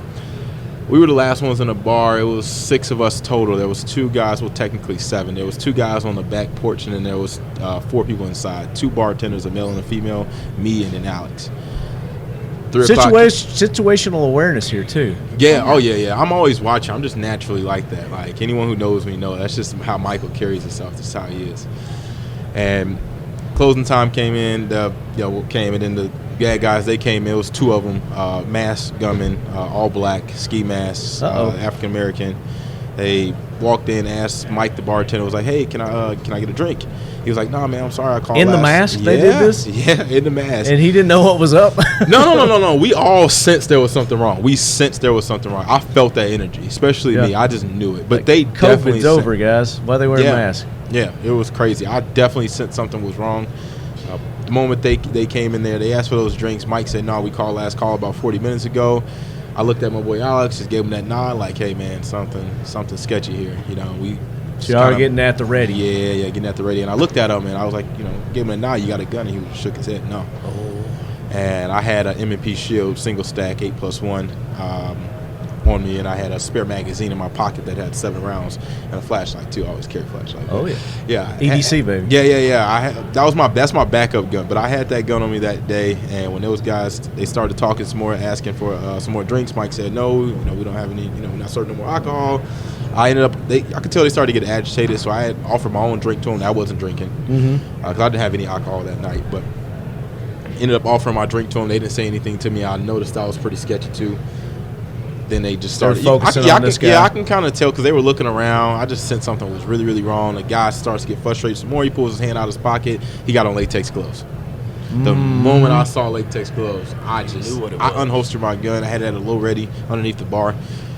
So the moment those guys started, they started walking around the bar because they asked, "Can they use the bathroom?" And Mike didn't say anything. They're casing out, see who else is there. Right? Yeah. I noticed this, so I offered. I was like, "Yeah, you can go use the bathroom." He starts to walk around the bar. I put my gun back up because I didn't want him to come. The bathroom right behind me. I didn't want him to come around and see me just hold the gun. Right.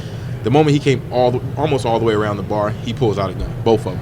guns came out. Like off the Damn. just guns blazing. And they jumped across the counter. Well, one guy jumped across the counter. The other guy came close towards us. They got guns pointed at all of us, threatening us, telling, look, you don't comply, I'm gonna shoot you guys. Yeah. Give me all the money, put all you guys' belongings and everything like that on the bar. We just started, putting all of our belongings in. Yeah, it's not worth it. They can have exactly. Take it. Yeah, that's not. I don't even think that's really worth taking someone's life. But I was like, that's fine. You can have it. We put all our stuff on the bar. The guy, they were just being straight. They wanted more. They wanted more. They just didn't. Wasn't enough. Yeah, it just wasn't enough. They were waiting for somebody to. Yeah, they asked Mike. They were like, "Hey, can you go in the back and get more money? The money in the cash register is not enough." Mike, responded like, "Look, man, we made last call. We just did a drop off about like right. Prior to you guys coming in. There's no more money." And this guy was pissed. Like he's he's like, "Look, y'all are playing with me. I'm gonna start killing you guys. Keep your hands where I can see them." He starts to pat everybody down. Then when he gets towards me, I had my keys in my back pocket. I took them out and I dropped them on the floor purposely in front of him because I wanted him to reach for them, and I was going to actually go for my gun. But at that time, just by having, just being trained with firearms, having a proper mindset and skill set behind a gun, I noticed him. I was like, look, I can't get a shot on him right here because I have another bad guy. It's not a safe shot. Yeah, I have another bad guy that's over there closer towards the register, which now they're in two different, they're spread out. They're spread out, and they're really close to the female bartender. And I have the other bad guy who's close towards me and Alex. So I was like, if I get a shot on him, I got to transition then hit this guy. I figured that was going to be really hard. Like I didn't want to pull out some John Wick. Because he's going to have time to either grab the girl or exactly. Get some shots off. Yeah, and those are things we don't think about when we are carrying guns and things like that. And it's not going to go as planned. We think that it's just going to go especially somebody who doesn't train. Yeah, absolutely. Yeah, they're not gonna. That's not going to be in their thought process at all. You just got to wait for the right opportunity, and an opportunity. Pray and hope the opportunity opens up. Yeah, and for me it did. Closer towards the end, he told us all to come together because he was getting really, really frustrated that he didn't get the money that he really wanted. He told all of us get face first on the ground. How many patrons were there at this point? 4 at this moment. 4. So, okay. Yep. So there's 4 of y'all in the bar. Yeah. Okay. Yeah. He told us all to come together. And when I thought about that, I was like, because he said, "Look, you guys are pissing me off. Get face first on the ground. I'm just gonna start shooting people." And at that moment, I knew like you got to do something. I got to do something. Now's time. But also, I thought about it, and it's a lot to think about really, really fast. But I thought about it, I was like, if we all get on the ground. And I'll raise up and actually if I can just get my gun out of my holster and get my gun up, I can beat them. Yeah. And the chances of them actually hitting one of the innocent people inside there is going to be slimmer because everybody's going to be down besides me. Yeah. So I had to take that risk. But they're going to kill everybody anyway, so. Right. So I have to take that risk, and I did. And I got several shots on the first guy. I got several shots on him, and the other guy, he got hit, I believe, at least once, and he stumbled out the bar and fell towards the. Did any of them have an opportunity to return fire? No. So the story gets a little bit, I say better. I don't know if that's a proper word to use. Yeah. More interesting. It gets more interesting. Yeah. My friend. Yes. I was going to say, probably as soon as you started shooting, they probably were running anyway. Yeah. They started running, and I hit them, and the guy falls out. Both of them fall out the door. Other guy gets away. He had a guy inside the getaway driver. He got away in the car. So he fled. Yeah, he fled. He was hit though too because his gun was on the scene. And when I got out there, I in the bar, I dropped my magazine, Tactical reload. Yeah, just tap rack. I like racking the slide. That slide release stuff, y'all can keep that. But I racked the slide. I run out and I scan and just make sure there wasn't any more threats. And when I saw the car leaving, I yelled, told him to get on the phone 911. My buddy Alex is trying to render aid to the guy who's on the ground who died on the scene. He was I believe he had a gunshot wound to the head too, but he was done for. I ran out to the parking lot. I saw the gun. The other guy, I just grabbed it, and when I picked it up, it was a toy. Really? Replica gun. Let me use that. Was the other one real? Both were replica guns. Both were replicas. Huh? Yeah, kind of similar to that Houston shooting. Yeah. Yeah. Exactly. Yeah. Well, again, another. What's that saying? Fuck around. Find out. Really. That was play stupid games, win stupid prizes. Really, yeah. Exactly. Pretty crazy. So, I mean, you are a living testament to the Second Amendment, the right to carry, the right to defend yourself, and training, because without the training, you wouldn't have been able to do that either. You know, so you have to train. You have to get the proper training. Yeah. And obviously you've had that. Now, did you have any sort of legal ramifications from either one of those? I'll get to that. Self-defense scenarios. At this time, again, now I'm actually supported by USCCA. I'm a member. Okay. Connected with them, even with business and things like that. I speak for them like publicly at events and things. Yeah. I ended up calling a number on the back of the card. Also called a good friend of mine, Mike Bauer. Huge shout out to Mike Bauer. Shout out to Mike Bauer. Shout out to Mike Bauer. Yes, definitely. What up, Mike? Yep, definitely. Mike helped me out. USCCA helped me out. They brought my attorney down there, which I actually met here at SHOT Show of last year. Huge shout out to Dave McDermott too. He has a law firm in Homewood, Illinois. So huge shout out to him too. What's up, Dave? Yeah, they looked out for me. So USCCA took care of everything. But you didn't have them the first time though, right? Or did I did you? not have them the first time. Okay. I wish I did, because the difference between the two are like night and day. I slept really, really good at night, knowing that I had some protection behind me this time. So, yeah. And USCCA. So what kind of, on the first shooting, just so our listeners will know the importance of, you should get some sort of firearm insurance protection like USCCA. Thank you. I've got the SHOT Show tongue right now. It's all good. Just so they can say, this is what I went through the first time. I didn't have them. This is what I went through the second time. I did have them. So, I mean, again, another living testament to night and day. It was hard, because like the first shooting, I had to take that time to reach out, find my attorney, things like that. And the people who are dealing with this stuff is my family. It's not really me.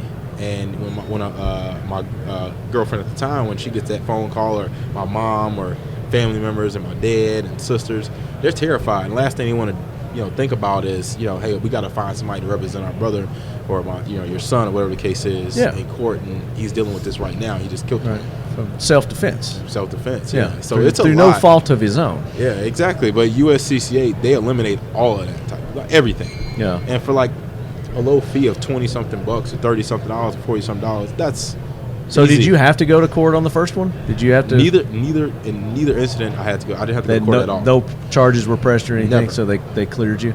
Cleared. Oh, thank God. Yeah, I'd never had any charges pressed. Yeah, I mean, thing is, you didn't have to go through the legal process to defend yourself. No, by the grace of God. No, both shootings were pretty clean. The first one, I just told you a story. That was my 5-year-old son. That guy pulled out a gun, a gang member. Then you had some witnesses, I take it. Yeah. So that helped too. Yeah, Devin, he was going. I think he was going. I think he's on my side.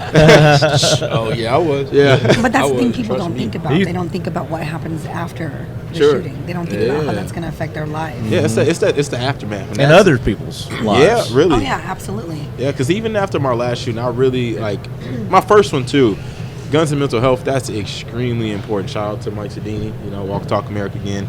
But that's really, really important. That's probably been the biggest task is after. Yeah, having to deal with taking a life and that's the biggest task. That's the biggest mission I got. Yeah. Even still to this day. Now, are you getting help through WTTA? Oh yeah. They hooked you up with some clinical physicians or clinicians. USCCA as well. Yeah, he gets the big dogs number. Yeah. Jake, Mike, the big dogs. Yep. They have all those resources, and that's in the world like nowadays. Like I believe our biggest issue is mental health. It's not guns. It's all they like to blame it on guns. It's not guns. Well, if you think about it, in your situation, the guns were fake. So it was violence, greed, and other issues that was causing the problem in your situation. Right. It wasn't the gun. It was the image. You can take that whole thing and you can branch it to... Absolutely. It was the insinuation of violence. These guys needed money for probably drugs. Who knows? Yeah. You know? But why were they Whatever doing the their drugs? motivations were. Because they're living in an impoverished area. Yeah. Where it's hard to make a living. Poverty breeds violence. Poverty, yeah. For sure. Well, when people... I think it goes even deeper So you than look that. at the root cause, it's not the guns. I honestly... It's somewhere way think over here. It comes from a lot of different cultures as well. Like, for example, we were talking about, like, Latinos and Chicanos. If you come from a scarcity mindset all the time and you're raised in this scarcity mindset from your environment and you're told that, we're not used to having anything, so everything that you do have, you hold on to so tight that it becomes desperation. Yeah. Stuck in survival Is mode. exactly. And so you're functioning in this desperation, in this mindset, this scarcity mindset all the time, that you're a have-not. So you're like, it's mine, it's mine, it's mine, it's mine, it's mine all the time. This belongs to me. I have to get it. I have to get it. And it becomes this, violent mentality of I have to fight for what I have, rather than the abundance mindset of thinking, you know what, I have the ability to do whatever I want and go out there and acquire it and make connections and change my life and have that entrepreneurial abundance mindset. Right. And so when we're raising communities and impoverished communities that have no education, they don't have resources to education, they don't have resources to mental health, they're not giving those ups as a priority to them to change the way that they're thinking. What happens? You put dogs in a room with no food. They were friends at first, but then they're going to start fighting because they're going to start getting hungry. So it's like, and you're in environments where people are constantly on a hunger for something more. You're going to get fights. You're going to get violence, and we're not preparing our communities to be able to change that mindset of how they're thinking about acquiring the things that they need. So you get violence. Period. Alicia is like, you should be the spokesperson for the 2A community everywhere. Yes, I should. WTTA, you name it. You are very good at this. Oh, thank you. Yeah. These are conversations that we have, when we're all together hanging out, doing what we do, but nobody gets to hear these conversations, So this is a beautiful opportunity for us to be here to do right now. I appreciate because it. we want to really get the word unique. out. I mean, I'm sitting next to two of my very best friends in the whole world. That, like, these two guys are my brothers, and we enrich each other and we teach each other and we help each other. So this is a really nice thing to be able to be here, and the world is actually hearing the conversations that happens between me and my family. Absolutely. Well, I am honored to be here with both of you, and Devin, again, thank you so much for bringing It's what I do, man. these awesome people to the Leadheads here. So Right on. Thank you guys for sharing your stories. Give where people can get in touch with you, your businesses, you sound like you've got several things going on here, Mychael. Well, MJ's Firearms 33 on Instagram. Facebook is MJ's Firearms LLC.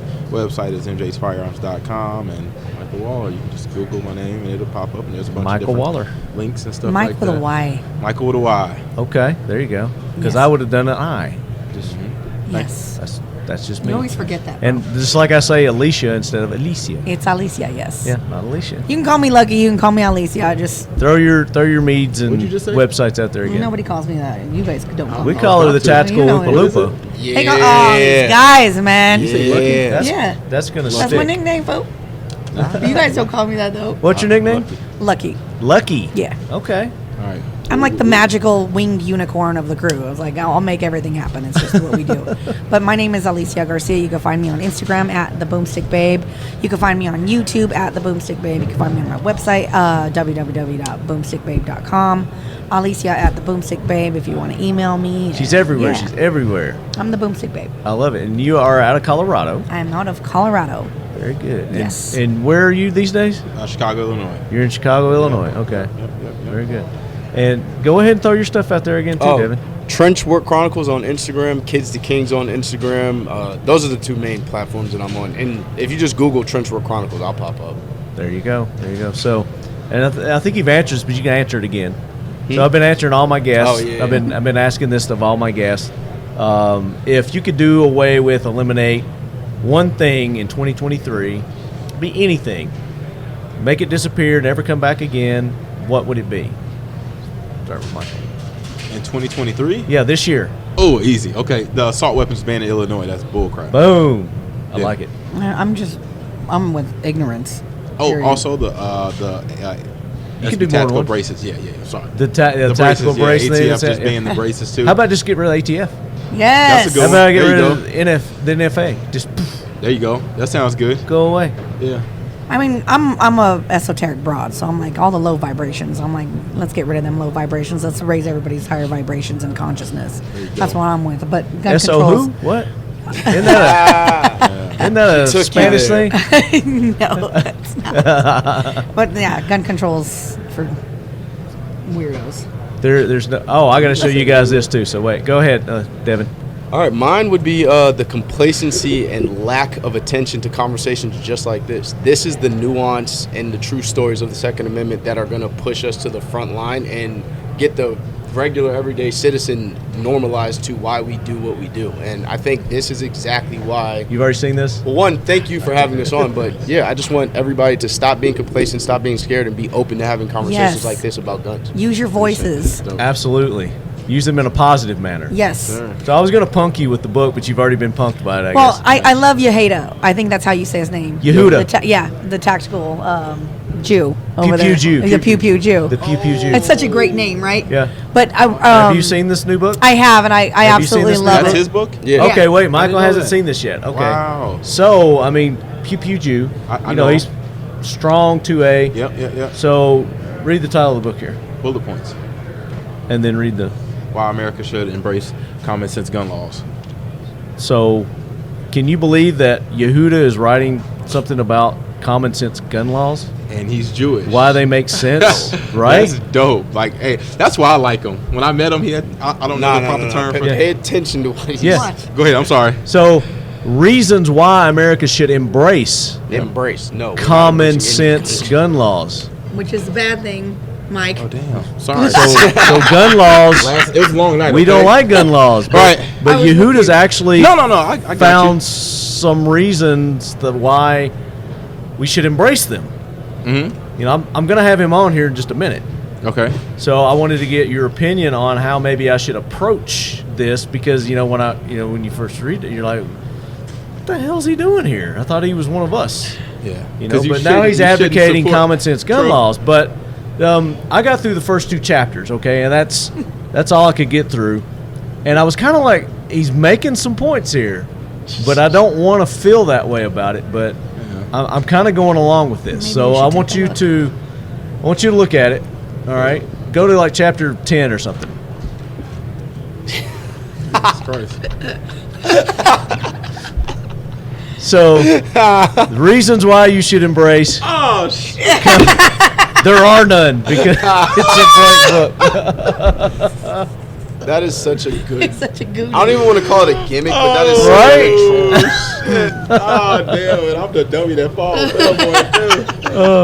Hey, he got me. That's great. Oh, man. I got to get one That's of those great. now. Yeah. People ask me, what you reading? Look at this. Check it out. It's the easiest read I've ever had. I think it's a really cool journal. Like you can get it and you could. And then you can make noise. Yeah, you could. You definitely could. I do. Put that $8 He's a to genius use. for, Yeah. He genius is. for thinking about that. Yeah, he absolutely is. It's been a pleasure, Michael, Alicia, Yes. Devin. Thank you guys so Likewise. much Pleasure's all mine. for spending some time here at SHOT Show with the Talking Lead crew.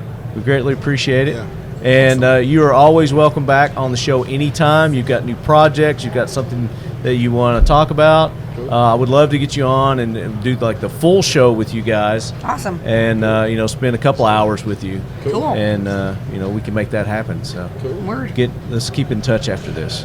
Word, We Mike. definitely need to because I want to come up and check out your range up there in You're East more than Tennessee. welcome. Come It's on. only like a couple hours drive from where I'm at. Where So you at? Exactly. I'm in Murfreesboro, Okay. just right outside of Nashville. Okay, about Yeah. 3 hours. Yeah, it almost. takes me a couple. I got a lead foot. Yeah, I'm the same way. Yeah. Do you hunt? I do. Oh yeah. Do you Oh, hunt? Yeah. Yep. Okay.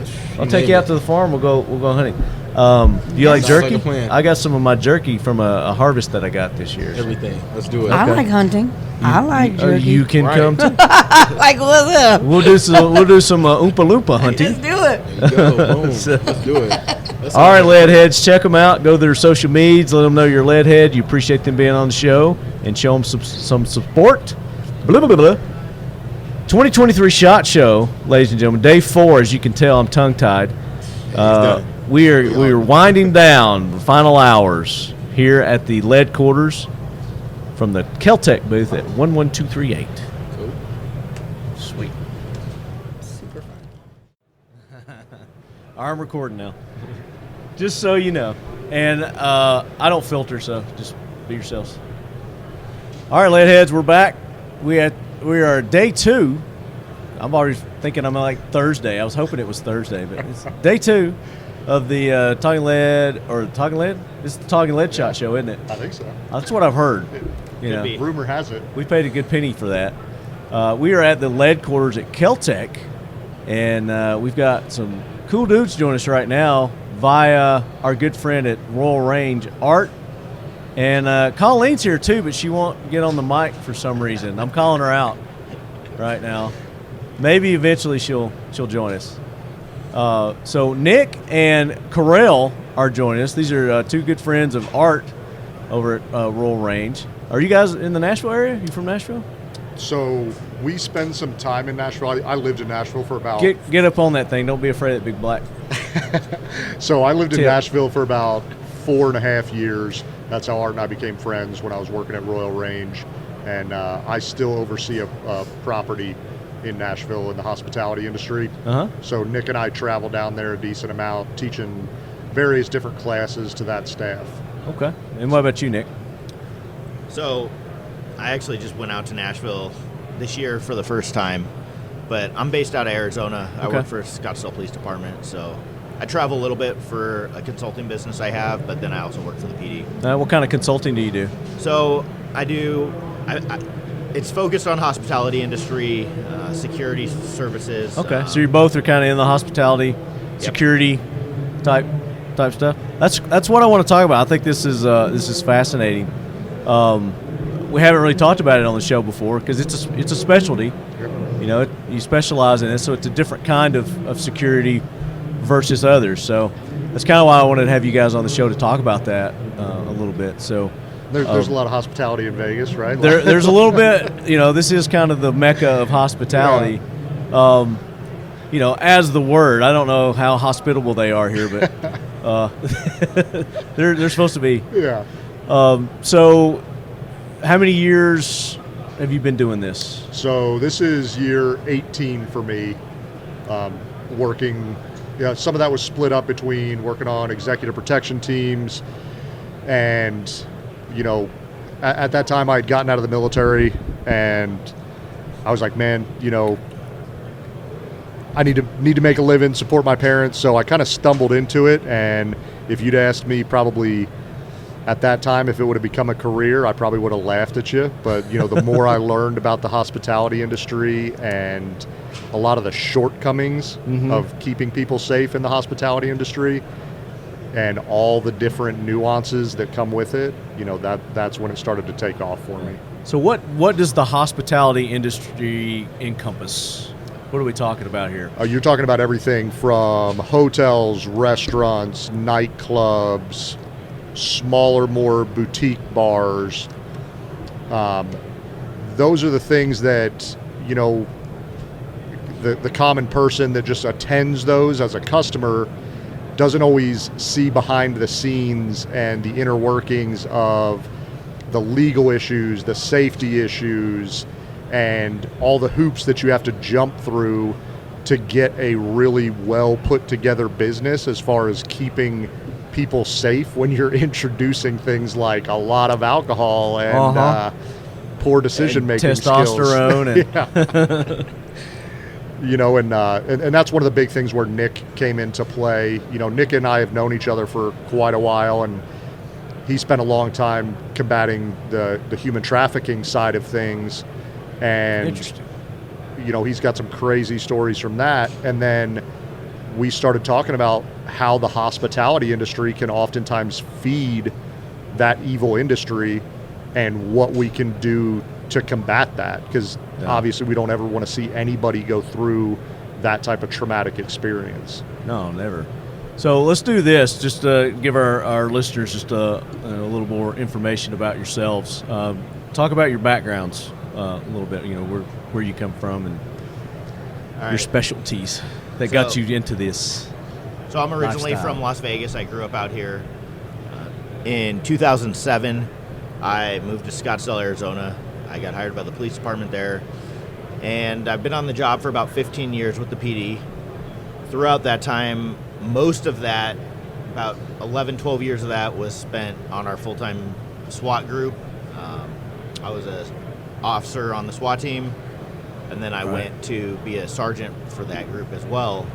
Then I was selected to be the supervisor of our human exploitation and trafficking unit. Once I made that transition over to the SWAT, to the human exploitation and trafficking unit, I really dove deep into the... You can pick that up if you want to. I really dove deep into the human trafficking side of things. So I supervised a group of detectives they were undercover. We did a bunch of different types of investigations, but the other side of that was going out and educating the community on what human trafficking was. Right, yeah. You know, how, you know, the hospitality industry, bars, restaurants, nightclubs, what can they do to try and make a difference in this? Mm-hmm. So that's where me and Correll connected on this, and you know, I think we've made a pretty big impact on going around and at least spreading the word throughout, you know, their restaurants and bars to make sure that their employees know. Are you just doing this right now in your area, in the Arizona area? We're doing it nationwide. You're doing it nationwide? Yep. Yeah, so at the moment we have 14 locations nationwide, and we're set to almost double that. So at the moment we've been traveling from multiple cities in Arizona, Nashville, Chicago, Denver, and that's the big thing. Like, it's kind of like going to a Broadway play. You know, when you go to a bar, you only see what's going on stage, and you don't always know what's going on backstage. But once you kind of pull that curtain back and you see some of the things that often take place in these industries, you know, a lot of people they don't even realize it's going on. And it's a bit of an eye-opener, you know, like it's a heavy topic when Nick and I go and teach this. Yeah, so when you say the hospitality industry, you know, you said that encompasses the hotels and, you know, the restaurants, and I guess more so you're probably seeing it, is that the human trafficking would be in the hotel areas that you're... So it's something that happens everywhere. You know, we definitely have it in the hotels, but you have victims of human trafficking that are coming into the bars. You have their traffickers that are bringing them into restaurants, you know. How do you identify one? Is there like a telltale sign, or? So there's a lot of different indicators that we use. Or maybe we shouldn't say what they are. So there's a lot of different indicators that we use, but what I try to get across to everybody is when you take all those indicators and you put them together, that's when you're like, okay, something's not right here. We need to notify somebody. We need to call the human trafficking hotline. We need to call the local police department. We need to, you know, submit a tip. But when you take a lot of the indicators and go, okay, just if they're one thing here, one thing there, they kind of seem benign and not as big of a deal. Yeah. But when you combine them all and you're like, okay, something's going on here. I got that gut feeling. You know, if somebody comes into a bar and, you know, they're... And when you get that gut feeling, is that when you put a tail on them, or what do you do from there? So, you know, if we have a restaurant or bar that their security staff sees somebody that comes in and, you know, their trafficker goes in with them, they're holding their IDs, they're speaking for them, they're being extremely controlling, you know, what I try to get across to the staff is, hey, let the cops know, you know. Yeah. Let somebody know so they can come and investigate it, and we can at least dive a little bit deeper into it. So you don't recommend that they intervene or do anything, your staff? You just like get in touch with the authorities? The biggest thing that they can do is just notify somebody, notify the human trafficking hotline, notify local law enforcement. Get as much detail as possible. You know, walk up to the person and ask them when they're by themselves, like, hey, do you need help?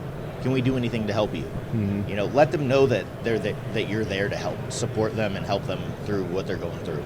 Right. Yeah, a lot of it, you know, we try and tell them it's almost like the see something, say something type mentality. Yeah. And it's one of those things that we noticed when we traveled and we taught, you know, hundreds and hundreds of my staff.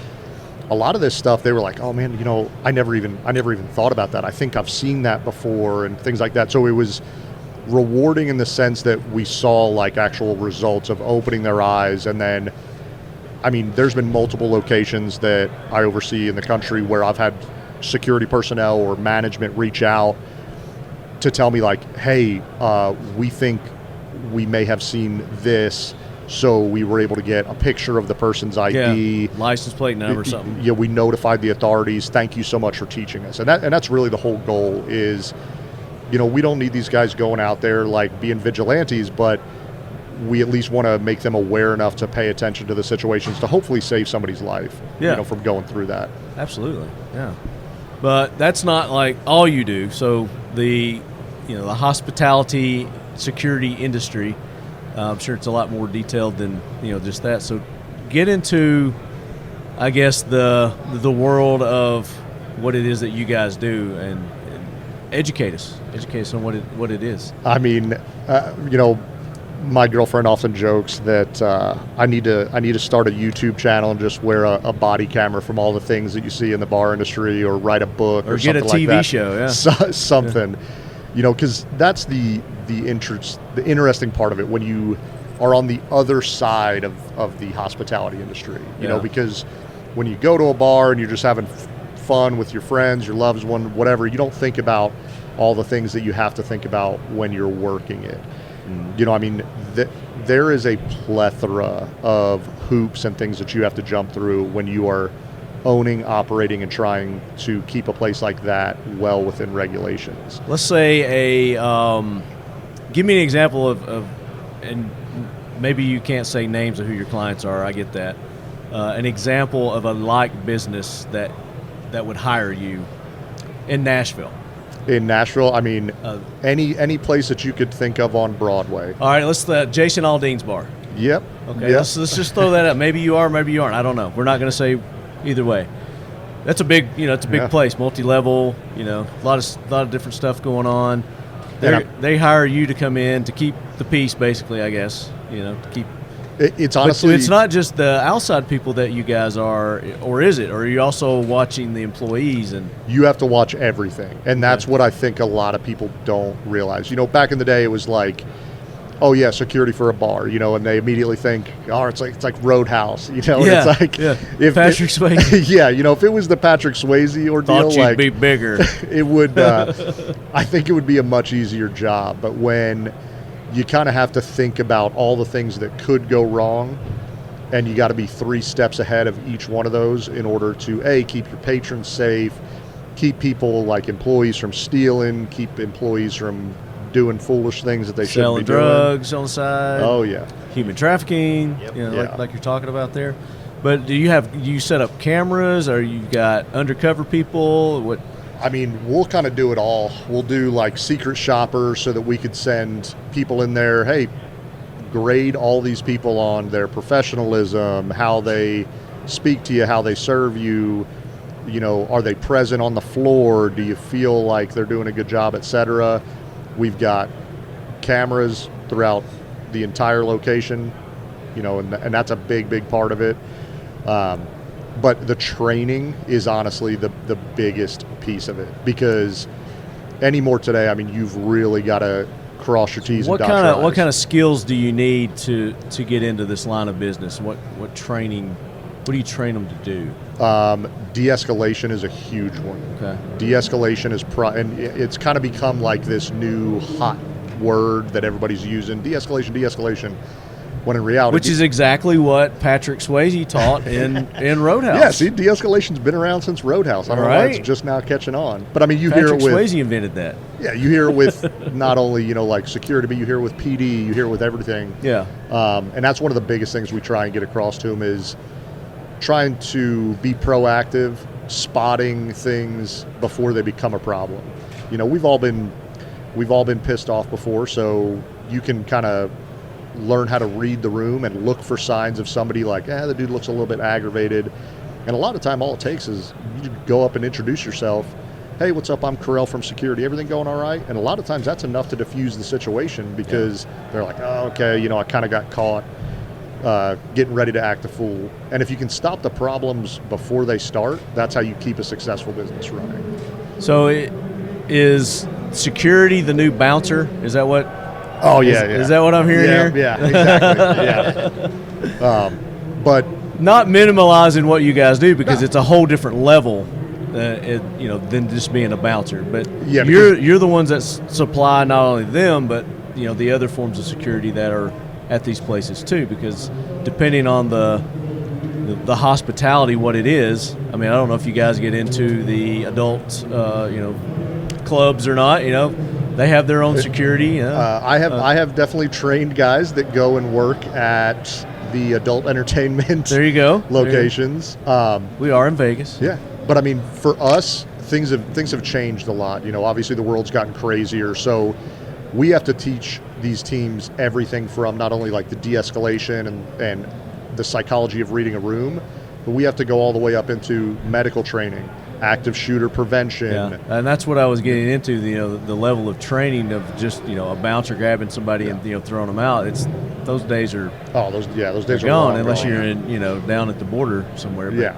But, but yeah, the medical training. I'm sure you have less than lethal options. Depending on what state I guess that you're in. And yeah, that is a very, very tricky one. And it varies state by state. Yeah, maybe you guys don't want to get involved. I don't know. There's some states that allow security guards to use mechanical restraints, handcuffs.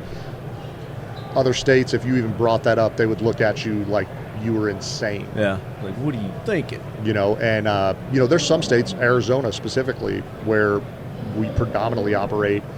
I mean, it goes so far as you have to get the exact uniform approved by the city so that the city knows what these guys are wearing, what to look for. They can identify them readily when they come into a hostile situation and not put them down kind of deal. Yeah, I get that, yeah.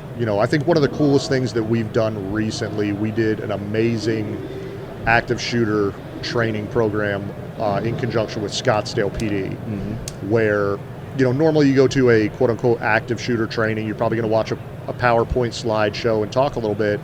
With this, what we did, it was kind of a win-win. Win for the officers and win for my staff. We shut down one of our nightclubs, had the staff come in as if they were, we'll call them, the actors, so the patrons. Yeah. We had a DJ, we had all the lights going on, everything like that, and then we had a SPD officer enter the building with a sim round gun and become an active shooter. So it had to be attacked on twofold. The security staff had to figure out how to safely evacuate and handle that situation, and the Scottsdale police officers had to figure out how to enter that venue and eliminate that threat as quickly as possible with very limited information. So it was a super eye-opening and awesome training. Yeah. That I think would benefit a lot more places around the country. Yeah, especially when we've heard more and more of the the active shooters, especially in the nightclubs down in what was the most recent one, like Miami or was it Texas? I can't remember where it was. So obviously the Florida somewhere. Pulse nightclub in Florida. That's what it was. Yeah. So the active shooters, and that happens everywhere. Like that mall. That the active shooter and the civilian, was the kind of guy. But you guys do like malls and things like that as well, or? So we haven't ventured into that. Right now we're really focused on the hospitality industry because, to be perfectly honest, I think the hospitality industry is a little bit behind the curve. And it's somewhat surprising to me. Luckily, I work for a company that is very, very proactive when it comes to safety and security. And that's a little bit of kind of not the norm in the hospitality industry, because I think it's one of those things where the hospitality industry doesn't necessarily want to talk about it too much. They more or less are like, no, we're good. And then something bad happens, and then you see the checkbooks start coming out. Then they're reactive instead of being proactive. Exactly. That's bad. And we're here, Vegas. Was it the Bellagio? Is that where that concert that they had, and the guy was in the hotel. Yeah. And Mandalay Bay. Yeah, the Mandalay Bay. That's what it was. Yeah.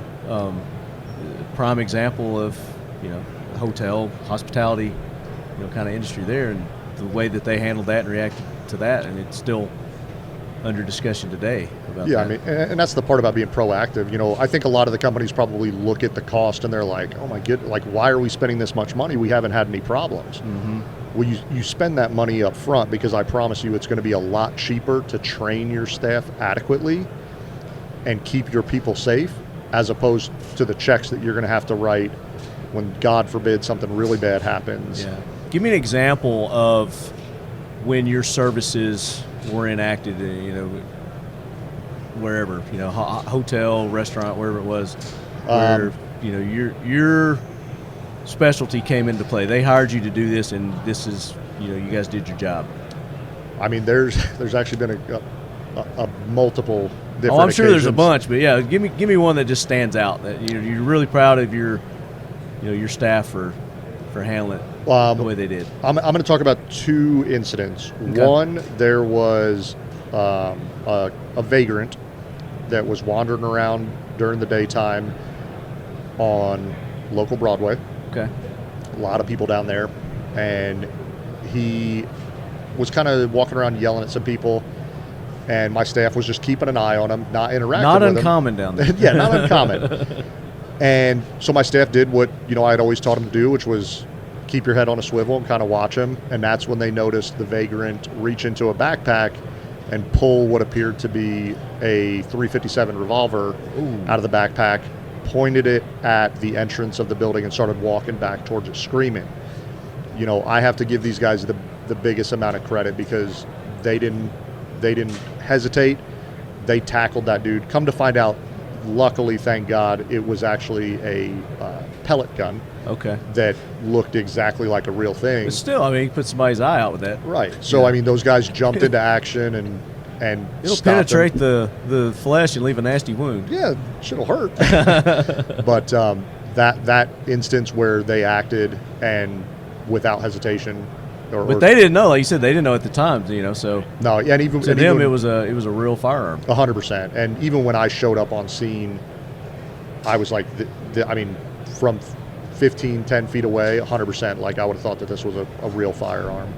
And another one was when a patron was real upset about getting denied entry for being too intoxicated. Decided he was going to pull a knife and attempt to stab somebody else in the line that he had had an argument with. And figuratively and literally cutting line. Yeah, exactly. Boom, boom. I got all the dad jokes. And luckily, my staff jumped in, and one of them got a little bit hurt, but it was better than what could have happened. Sure.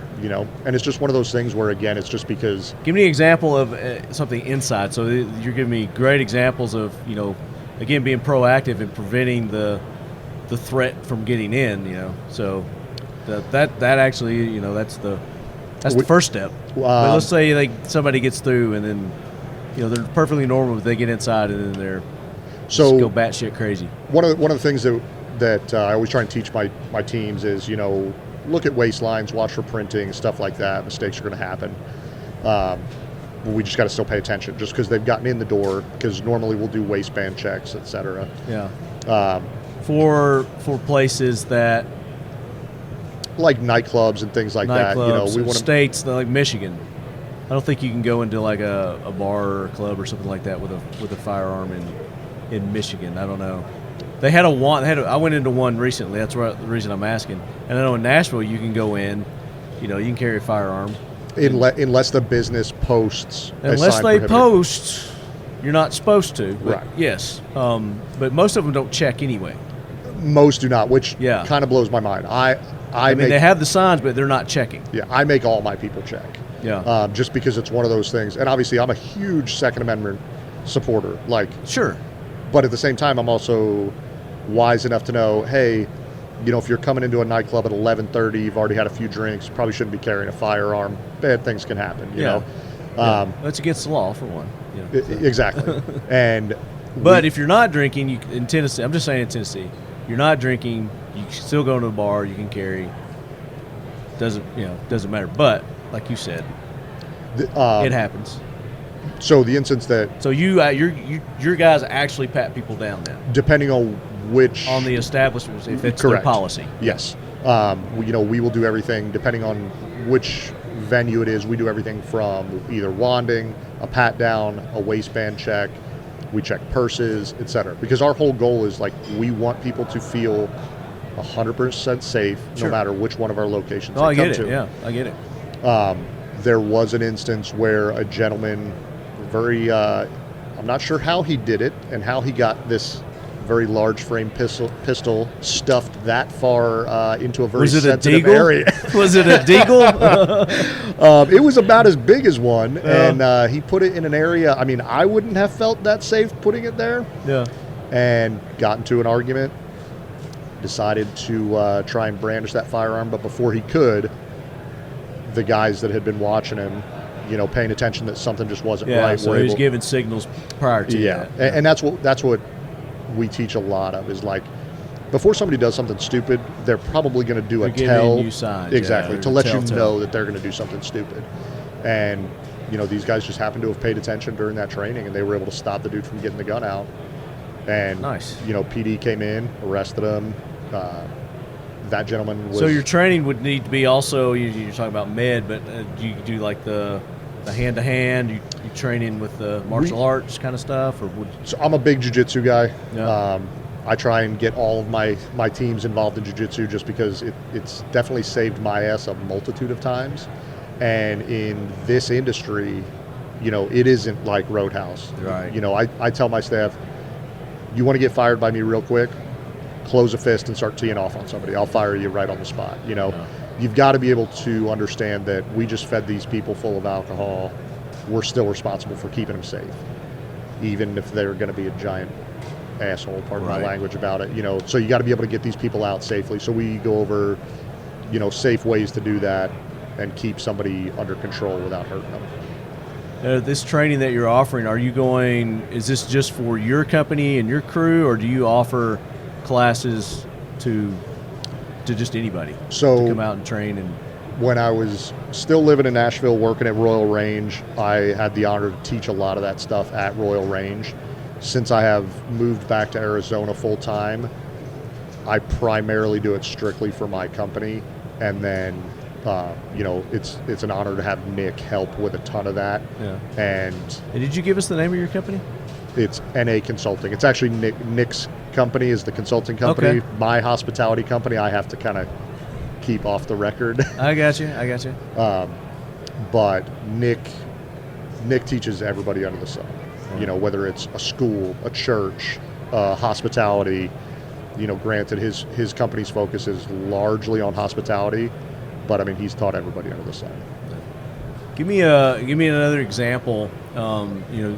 Because human trafficking, it's more people need to be aware of it, and again, it needs the more people that participate and they see something and they like you said, see something, tell. Talk more about that, because it is a huge problem in our country that people just really don't understand the severity of it, of how much trafficking goes on in this country and it goes through this country. So typically, when we go out and teach these classes, most people are like, "Is this happening in my community?" And it is happening. Most in your answers, yes, it is. It is. It's just, unless you're looking at the indicators, you're paying attention, and you're actually acknowledging that this is a problem within our country, within the world, you're kind of blind to it. So, I went out, taught some of Correll's businesses, and next thing I know, the employees there are contacting him saying, "Hey, I recognize this inside the bar. We have these people inside of here that, these are the indicators that we're seeing. Can you guys come and investigate this?" Yeah. And so that's the best thing that I can hope for by getting out. And so give us some examples of things to look for our listeners that, if they're just, they're out at a restaurant, they're in Vegas. This has got to probably be a huge human trafficking city right here that we're in right now. I mean, there's probably human trafficking going on at this show. I mean, I don't know. Oh, we saw some interesting things last night. So what are some things, some clues, some signs, red flags that people can look for in their area? So sex trafficking is it's a crime of control and manipulation, and the traffickers manipulate their victims into doing what they're asking for, which is typically some sort of sex act for money, and then the traffickers take the money. Yeah. So when we're looking at things that are going on inside of a bar, restaurant, we're looking at that type of control, that when the trafficker comes in with their victim, that we can start to try to identify those things. So, if you have a person that comes in, they're not in possession of their own ID, their passport. Like no ID. Right, because if the trafficker's holding on to their ID, that person can't get away from them, because they can't go to the airport and fly away. And they have some sort of a control over them, whether it's a physical threat or maybe they've got them drugged up or... So there's a lot of physical threats that go on. Yeah. There's a bunch of different types of classifications of pimps, traffickers. Sure. We have Romeo pimps. You have... What's a Romeo pimp? So a Romeo pimp is one where they go in and they really sweet talk their victims. They try to get them to believe that they're the girlfriend of that yeah. person. He's like, I love you. You know, I love you. I'll teach you to be, you know, if you don't love me if you don't do this. Yeah. And then it typically goes, hey, I just spent all this money on you. I bought you this nice purse. I got your nails done. We're out of money. Trip. I need you to go have sex with this person so we can pay our bills for the night. Okay. That's a Romeo. Gotcha. And then from there, then they typically turn into what's called a guerrilla pimp. Guerrilla? Yeah. Okay. And that's when the brute force comes out. And the physical threats. They're not just threats. They're, you know, we see a lot of victims. So there's telltale signs on the victims, bruises and things like that to look for? I mean, we've seen a lot of videos, and I've seen victims in person where, you know, they talked to the law enforcement. Yeah. You know, they did something that the trafficker didn't want, and they got beat up for it. And, you know, it's really sad to see that stuff because they're not quite processing and understanding what's going on when that happens. Right. But yeah, there's a lot of physical violence that comes into play when you're dealing with the traffickers. Yeah. So, any other telltale signs? You know, something to be looking for. Just as a civilian, you're out there, you're looking and tattoos. So, like tattoos and branding. Branding, that's a big thing. So, when you're looking at the manipulation and control side of things, that is a way that they show that they are in control. The ownership. And they brand them. You are a piece of property to them. So you will see brands. This is not just females either. This can happen to males. To males too. But you'll see property of so-and-so. And that'll be tattooed on the neck, the back, sometimes on the face. Yeah. We see a lot of dollar signs, crowns. There's a bunch of different tattoos that they'll throw on their victims. That way, you're fine. It's okay. Just shows we're live, dude. That way, when another trafficker sees them, they also know that belongs to somebody else. Yeah, yeah. So there's you're working for this person. Yeah. So you're off limits. Yep. Gotcha. Well, this is all interesting stuff, man. I mean, we could talk about this for hours, and I would like to. Maybe I can get you guys on, another episode. We just do a whole episode and talk about this because, it is an issue. It's a huge problem in this country, and there are things that you as a civilian can do to help prevent it, help stop it, identify it. The biggest thing is just getting out there and being informed for our community. Yeah, being aware of your surroundings, because it's going to be probably pretty obvious if somebody's doing something against their will. You can read people's faces. You can read fear. You can read happiness. You can read regret, and just people's different emotions. And just be aware of your surroundings. Yeah, I mean, getting my eyes opened to just how evil the human trafficking side of things was really, really mind blowing, and it makes you angry when you see kids and things like that getting forced into this. So it does really make you want to pay attention and figure out ways to help stop it. Yeah. And that's why my company, like I said, I'm very fortunate to work for them because they are very security and safety minded, and they want to help stop these types of things. Yeah. So yeah, I mean, being on this podcast has been awesome. We can't thank you enough for having us on. I appreciate you guys taking the time to be on. I know you got a lot of cool things that you're going to do. So you've been here at SHOT Show. You guys have walked around. Yep. What's some cool things that you've seen? What's the coolest thing you've seen? The 338 Norma minigun. The minigun. Yeah, from DTV Tactical Innovations. I mean, as if a minigun wasn't cool enough, destructive enough. It's now available in 338 Norma. There you go. Yeah, I'd say that's pretty awesome. I walked down there this morning and I saw that. It was pretty badass. Yeah. So, what about you, Nick? Dude, I really like talking to the mic. You're killing me, dude. I really like the staccato booth. Check it out, some of the new pistols over there. They're supposed to be coming by and show me stuff. They have some Jim cool over stuff. there. You know Irwin? Jim Irwin? No. Next time you go, just ask for Jim. Okay. Tell him he's friend of Lefty's. Yeah, that new staccato CS is pretty awesome. I'm hoping they bring it over here because I do want to talk about that. Yeah, that's a game changer right there. Yeah.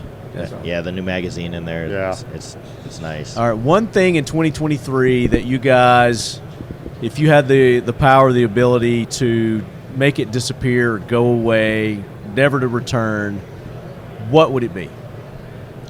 I want to get rid of people not being able to tolerate civil discourse. I want us to be able to talk and disagree again without it being the end of the world. Perfect. I like that. What about you, Nick? There's a lot of things I'd like to get rid of. Yeah? The first thing came to mind. What is it? Just people being assholes to everybody. Just rudeness. Yeah. I mean, Just it kind of goes into what self-importance. Correll's saying.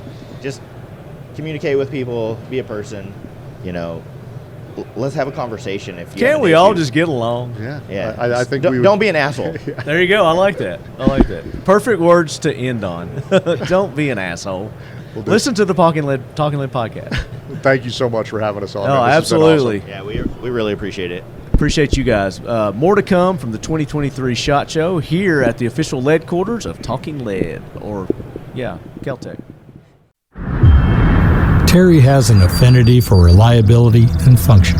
A former Navy SEAL and Tier 1 operator, he approaches things from a practical performance perspective. Whether he's backpacking in a remote wilderness area or out on an arduous hunt in austere terrain, he's got a go big or go home approach that's tempered with a minimalist mindset. Take what you need and nothing you don't. Terry truly appreciates the Kel-Tec Sub 2000. This 9mm semi-automatic carbine folds in half to tug neatly away in situations where space is a premium. It may be a pistol caliber, but its 16-inch barrel translates to velocity, which translates to power downrange. The rifle features Picatinny rails and M-Lock attachment points, so he can accessorize it the way he needs it for every hour. Innovation, performance, Kel-Tec. So check this out, Leadheads. Purchase a new Sub 2000 from any FFL dealer between March 1st, 2023 and June 30th, 2023 and get a $100 rebate. Visit keltecweapons.com for more information. So there you go, Leadheads. I hope you enjoyed those interviews with Keith Garcia, Nick and Correll. Awesome dudes. I hope to have them back on. Maybe we can do more detail on the human trafficking aspect there that we talked about. Alicia, her nickname's Lucky, by the way, and today being St. Patrick's Day. Lucky Alicia Garcia, the BoomStickBabe. Go check her out, follow them, let them know you heard about them here on the Talking Lead podcast. Mr. Waller, Mike Waller, go check out his social medias. Devin, they're all great people, and we've got more interviews still from SHOT Show that I'll be dropping. So stay tuned for those. And again, NRA, April 14th through the 16th, Kel-Tec booth. We're going to be there. Going to have the lead quarters. Awesome giveaways. Ton Jones is going to be there. The nation's greatest outdoor grilling chef. We're going to have some fun. We're going to have a good time. It's going to be fun. And you never know who else is going to be there. You never know who's going to drop by the booth. So, and I know that we'll probably have our good friends from Student of the Gun doing some collaborating with them on some things too. So stay tuned. And by the way, that being said, I meant to mention this at the first part for you James Yeager fans. He passed away a few months ago. God rest his soul. He was a really good friend, mentor, helped us a lot with this show, get us to the point to where we're at right now. Did a lot of training with him and tactical response. He's got a new book out, believe it or not. He was in the process of writing a book before he passed, and Paul Markle, good friend Paul Markle, he's an author, helped him finish that book. And it is out on Amazon now, and the name of the book is Folding. The 4 Pillars of Fighting, and it is on Kindle and paperback. You get either version. They're both available, and it's the #1 bestseller in the shooting and hunting category right now. So if you guys want to go check that book out, it is available, and I know that it's probably chock full of good info, and with Paul helping him out, it's going to be a good book. So that does it for another episode of the Talking Lead podcast. Ton, appreciate you jumping on. Love it, bro. Kicking off this episode, and we look forward to doing more with you, especially at NRA. Can't wait for that exclusive that you're gonna drop on the Leadheads. Dude, it's gonna be pretty badass. From Air Force Air Guns. Oh yeah. Can you tease? Can you give us a hint? Or would that be giving it away? It'd be giving it away. All right, I don't want to get you in trouble. So, but it might be from two. I might have two things actually come. Okay. The more the merrier, is what I say. It's gonna be epic. Don't stop with one. Do two. Do three. It's gonna be epic. Let me hear from you, leadheads. TalkingLead@gmail.com. You got guest suggestions, topic suggestions, or just life. Tips, tricks, hacks. I love to hear those too. And for God's sakes, email him at talkinglead.com. Talkinglead@gmail.com. Gmail.com. Never message him on social media or through the website. Not if it's something that you want me to remember or repeat on the show, because has to be talkinglead@gmail.com. Trust me, I've tried it. You've tried it. Dude, I've done my own science experiment. It has to go through the Gmail or he doesn't respond this week. It'll be next week or 3 weeks from now, but it has to go through gmail.com. Let me see just if I've got any. I'll just do a quick search right here. See if I missed anybody who emailed me.